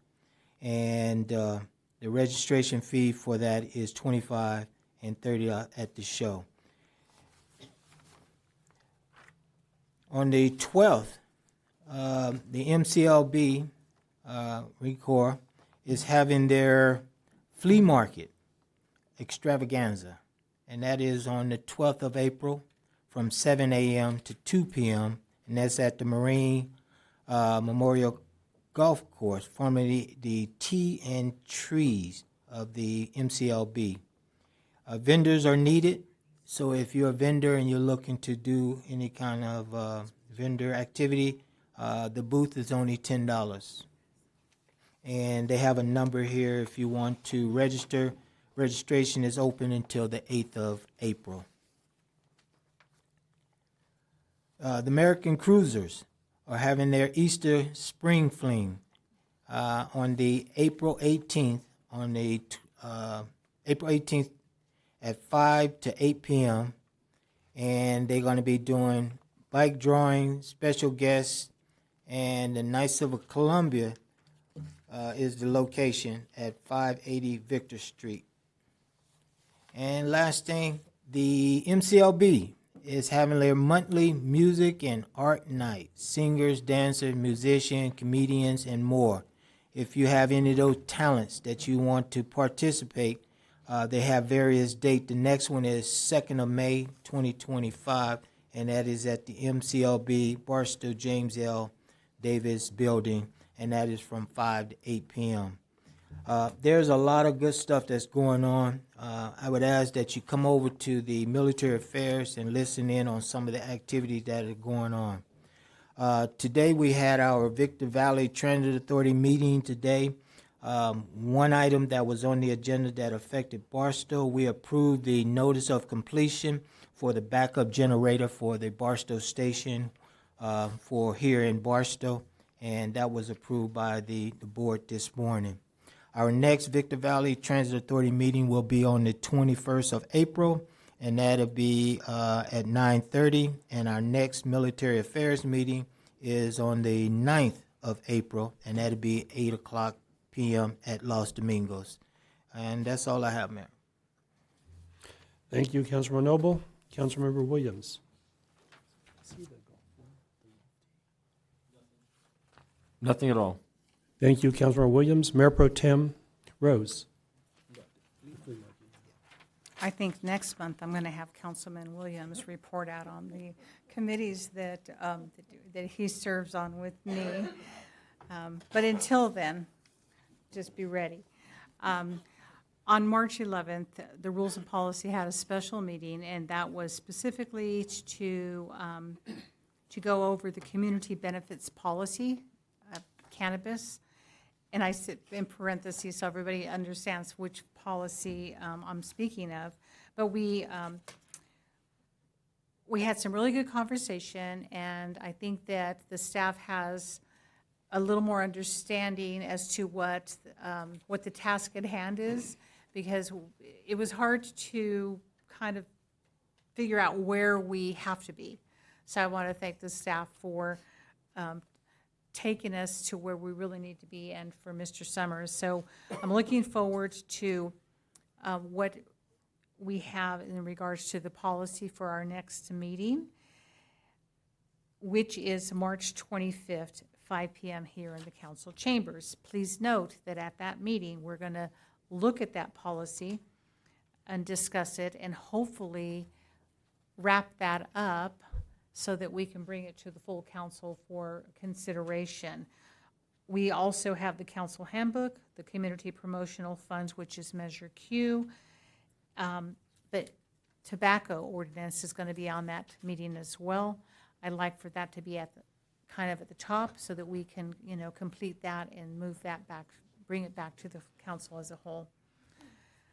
I think I covered everything for that. Will ask that this council, and it's not on tonight's agenda, but consider that the Rules and Policy Committee start being recorded with minutes. It's such an integral meeting, like committee meetings like most, but I believe that I'm hoping that we can consider that on a future date. We'll work with the city manager to see how that will look, but it'll be a council vote if we can move that in that direction.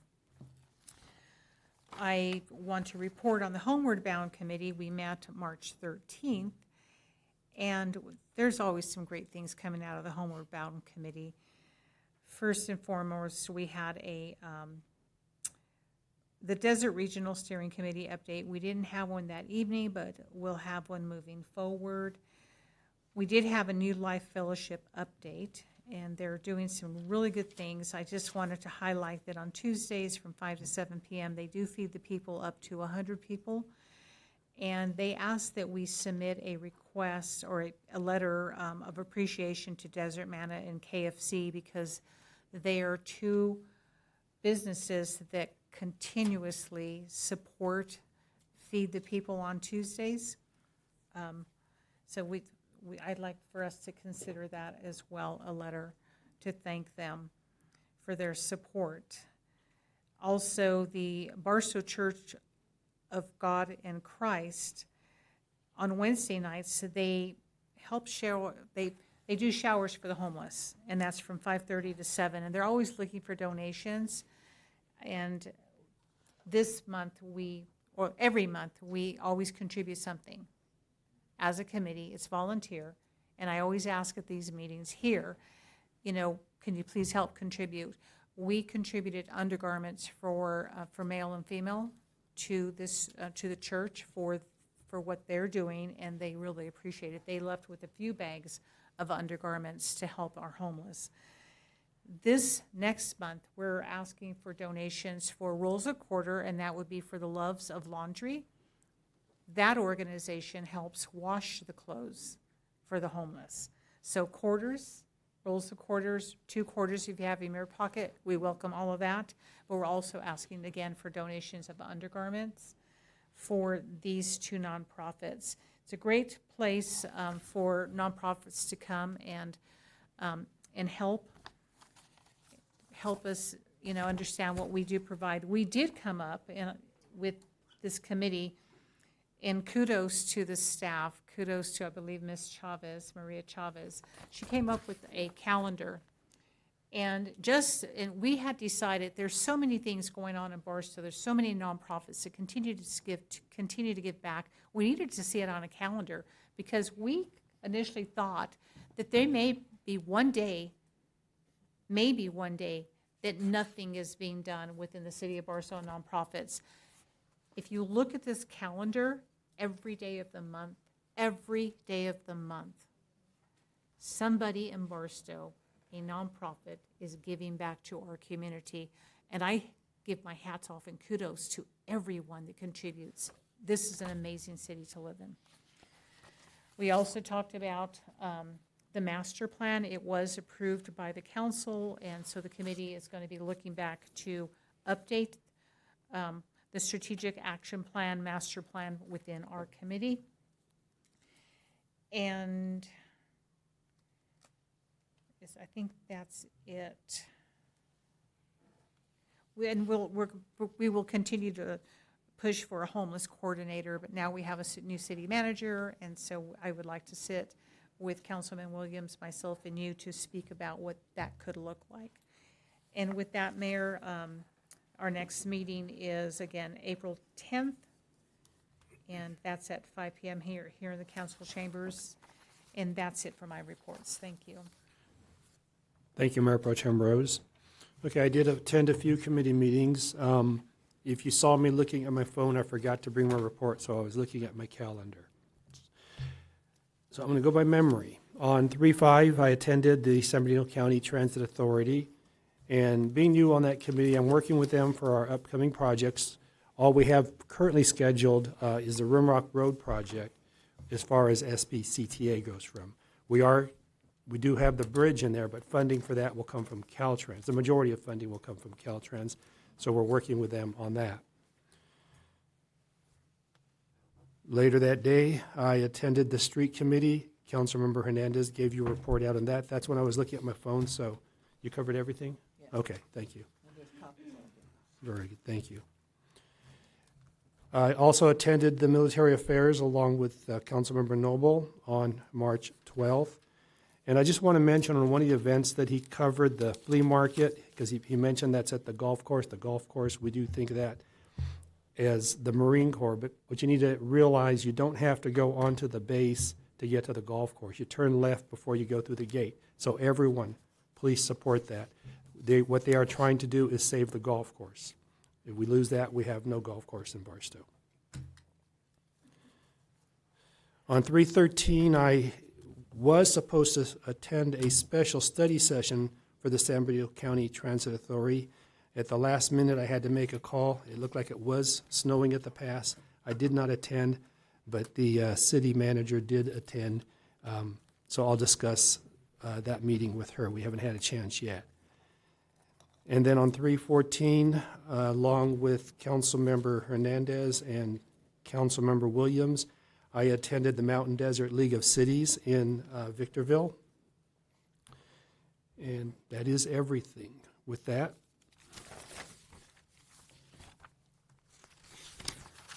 we will go into the business of the council. Councilmember Hernandez. The only request I have is if our city manager could get in touch with the senior center in regards to Measure Q funding. There seems to be misinformation or misunderstanding as to how the funds are distributed and what has been received. So that's all I have. Thank you, Councilmember Hernandez. Councilmember Noble. Thank you, Mayor. Just a couple of things. There was a question reference a some information that was turned over to, in reference to the city code enforcement. Can we just take a look at that, what those items were? And then one of the applicants, I think it was Ms. Virginia Brown, mentioned something about property. I'm not sure what that is. Okay, if we can take a look at that. That's all I have. Thank you, Councilman Noble. Councilmember Williams.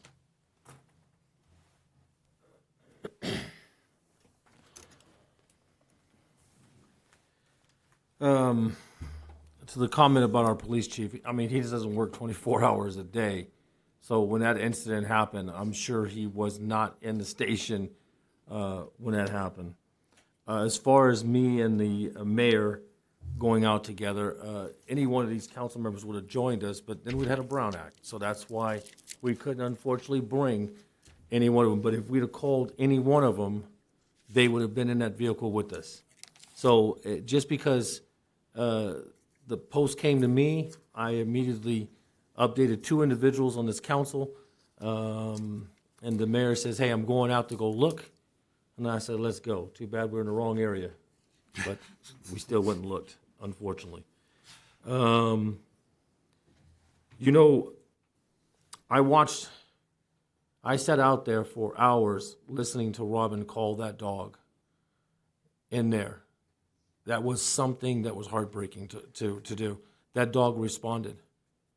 To watch her, you know, and I know she's emotional, but I got to tell you, I'm proud of you because you did it for a couple hours. You didn't just stop. She deserves better. Well, you did a good job of bringing her in. So to watch that whole thing unfold, you know, this community, like she said, those first responders, at the end of the day, that's all that mattered was getting that animal in. Tommy, my man, you're doing a good job. I mean, I roll up on streets now. I'm seeing work crews all over the place, and I mean, they're throwing hot. They even try to get me out there to do it. But I'm going to tell you, our streets are looking better. And you know, I know I beat you up on that cell phone. I know I'm terrible on that cell phone. I know how bad I am. But to watch you do what you do, Tommy, and being understaffed, I am excited. I can tell you right now, when I ride down the road, I don't hear thump, thump, thump, thump. I just glide on through now.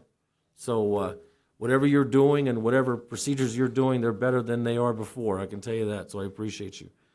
Code enforcement. I did go to code enforcement. I did bring up your problems. Mr. Helzers was there when I did it. I actually spoke to code enforcement. So I want you to know it. I didn't forget you, and I didn't ignore you. It wasn't a great discussion between me and some folks, but we had that. So I want you to know that was important. Animal control. You know, Terry, I love you to death. You are my number one person. You know everything there is about animal control and everything else, and I appreciate you. But guys, this didn't happen overnight. We got 2 years of neglect. It's going to take us some time to fix it. I don't know what the answer is, but I know this. If we don't have the money to hire, we'd love to have 15 animal control folks out there. It's not happening. So we got to do what we have. But for this city, once again, we talk about transparency and accountability. We're not going to be 100% with it, but we're pretty much 90%. The point is, we care. That's the bottom line. This city manager was at the hospital this morning with that animal. Robin was there. The team was there. For someone to say we don't care is just unbelievable. We didn't create this problem. We're trying to fix this problem. Animal control has been a problem for 2 years. We got an answer. It's going to take us 6 to 7 months to get this fixed. It's not happening overnight. We'd love to, but we can't do it. So my hats is off to you guys. And as far as the cemetery folks, what I learned in 45 minutes with a phone call is unbelievable. I had to apologize in this meeting to those folks because I was the one out there with the phone camera beating them up. Look at our cemetery. Look how terrible it is. You know what I did? I started to realize you better know what the problem is before you open your mouth to be able to fix the solution. I'm wrong, because at the end of the day, that funding is something that's not there for them. And what we discussed today about trying to work together, it's just teamwork. The city manager and the council has been working with me on teamwork. I'm not the easiest guy to work with. I can promise you that. The last thing I want to do is, I don't disrespect any of my council members or staff or anything else. It may seem like it. It may seem like I do things, off the cuff. I won this seat on the cell phone. I think I'm going to go out with it on the cell phone. So, if I hurt your feelings, I apologize. If I bother you, I apologize. I am who I am. I'm just going to do what I got to do. And hopefully I can make that better for everyone. But to the entire staff and my colleagues, I do appreciate it. When I lean over and talk to Chris when he was sitting here, and now, the new city manager or the mayor pro tem, I don't know what I'm doing. So if I'm leaning over asking a question, I got 90 days in. I don't know what the hell I'm doing. I'm trying to figure it out. Thank you, Councilmember Williams. Mayor Pro Tem Rose. Thank you. So I just want to make sure that everybody understands that there's a lot of things that happen behind the scenes that we can't talk about. We absolutely cannot talk about. But I can assure you with our new city manager that she is hit the ground running already. And there is protocol that we have to abide by as elected officials. And so I want to move forward to say that on March 3rd, I actually am the one that broached the concern about the cemetery, and I did ask for us, and I even said it, that this group here could be a powerful force by doing a resolution and or a letter, and by meeting with our county supervisor and our Congressman Jay Opinati. I asked for that. It's evolved to more. And a lot of good education has come out of it. But I can assure you that the city is working towards whatever we can to, whether it's that letter of support, which I'm hoping that we do some kind of a resolution. And my mother's buried out there, my sister, my grandparents, my grandfather, World War II veteran. It's really sad to see. I think we all feel that. And so that if there's anything that we can do as a city, we're going to do it. But our city manager, Ms. Clayton, has a great handle on this. And so I trust in her leadership. I trust that moving forward, she's going to be doing excellent stuff for our city. So again, protocol, we speak with one voice. I also am just going to ask, and I didn't ask this earlier, but this reminded me about the Measure Q applicants. It's my understanding that we have 6 of them, and that we were going to be provided them today. So I haven't seen them. I look forward to reviewing those, because the applicants are going to be given it to us as city council members, and then it'll be on the agenda for appointment on April 7th. So I appreciate that. And the last thing is the VVTA Arbor Way. I've asked about this, and I'm going to ask again, is that the route is still happening down Arbor Way, and it's a safety issue.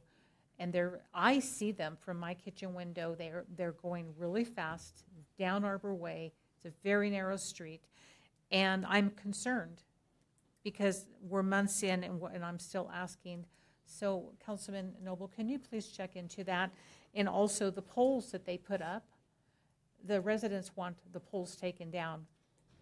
And we just need to look into that once again. I would hate to be reactive if something were to happen. So in saying that, happy Patty's Day to everybody.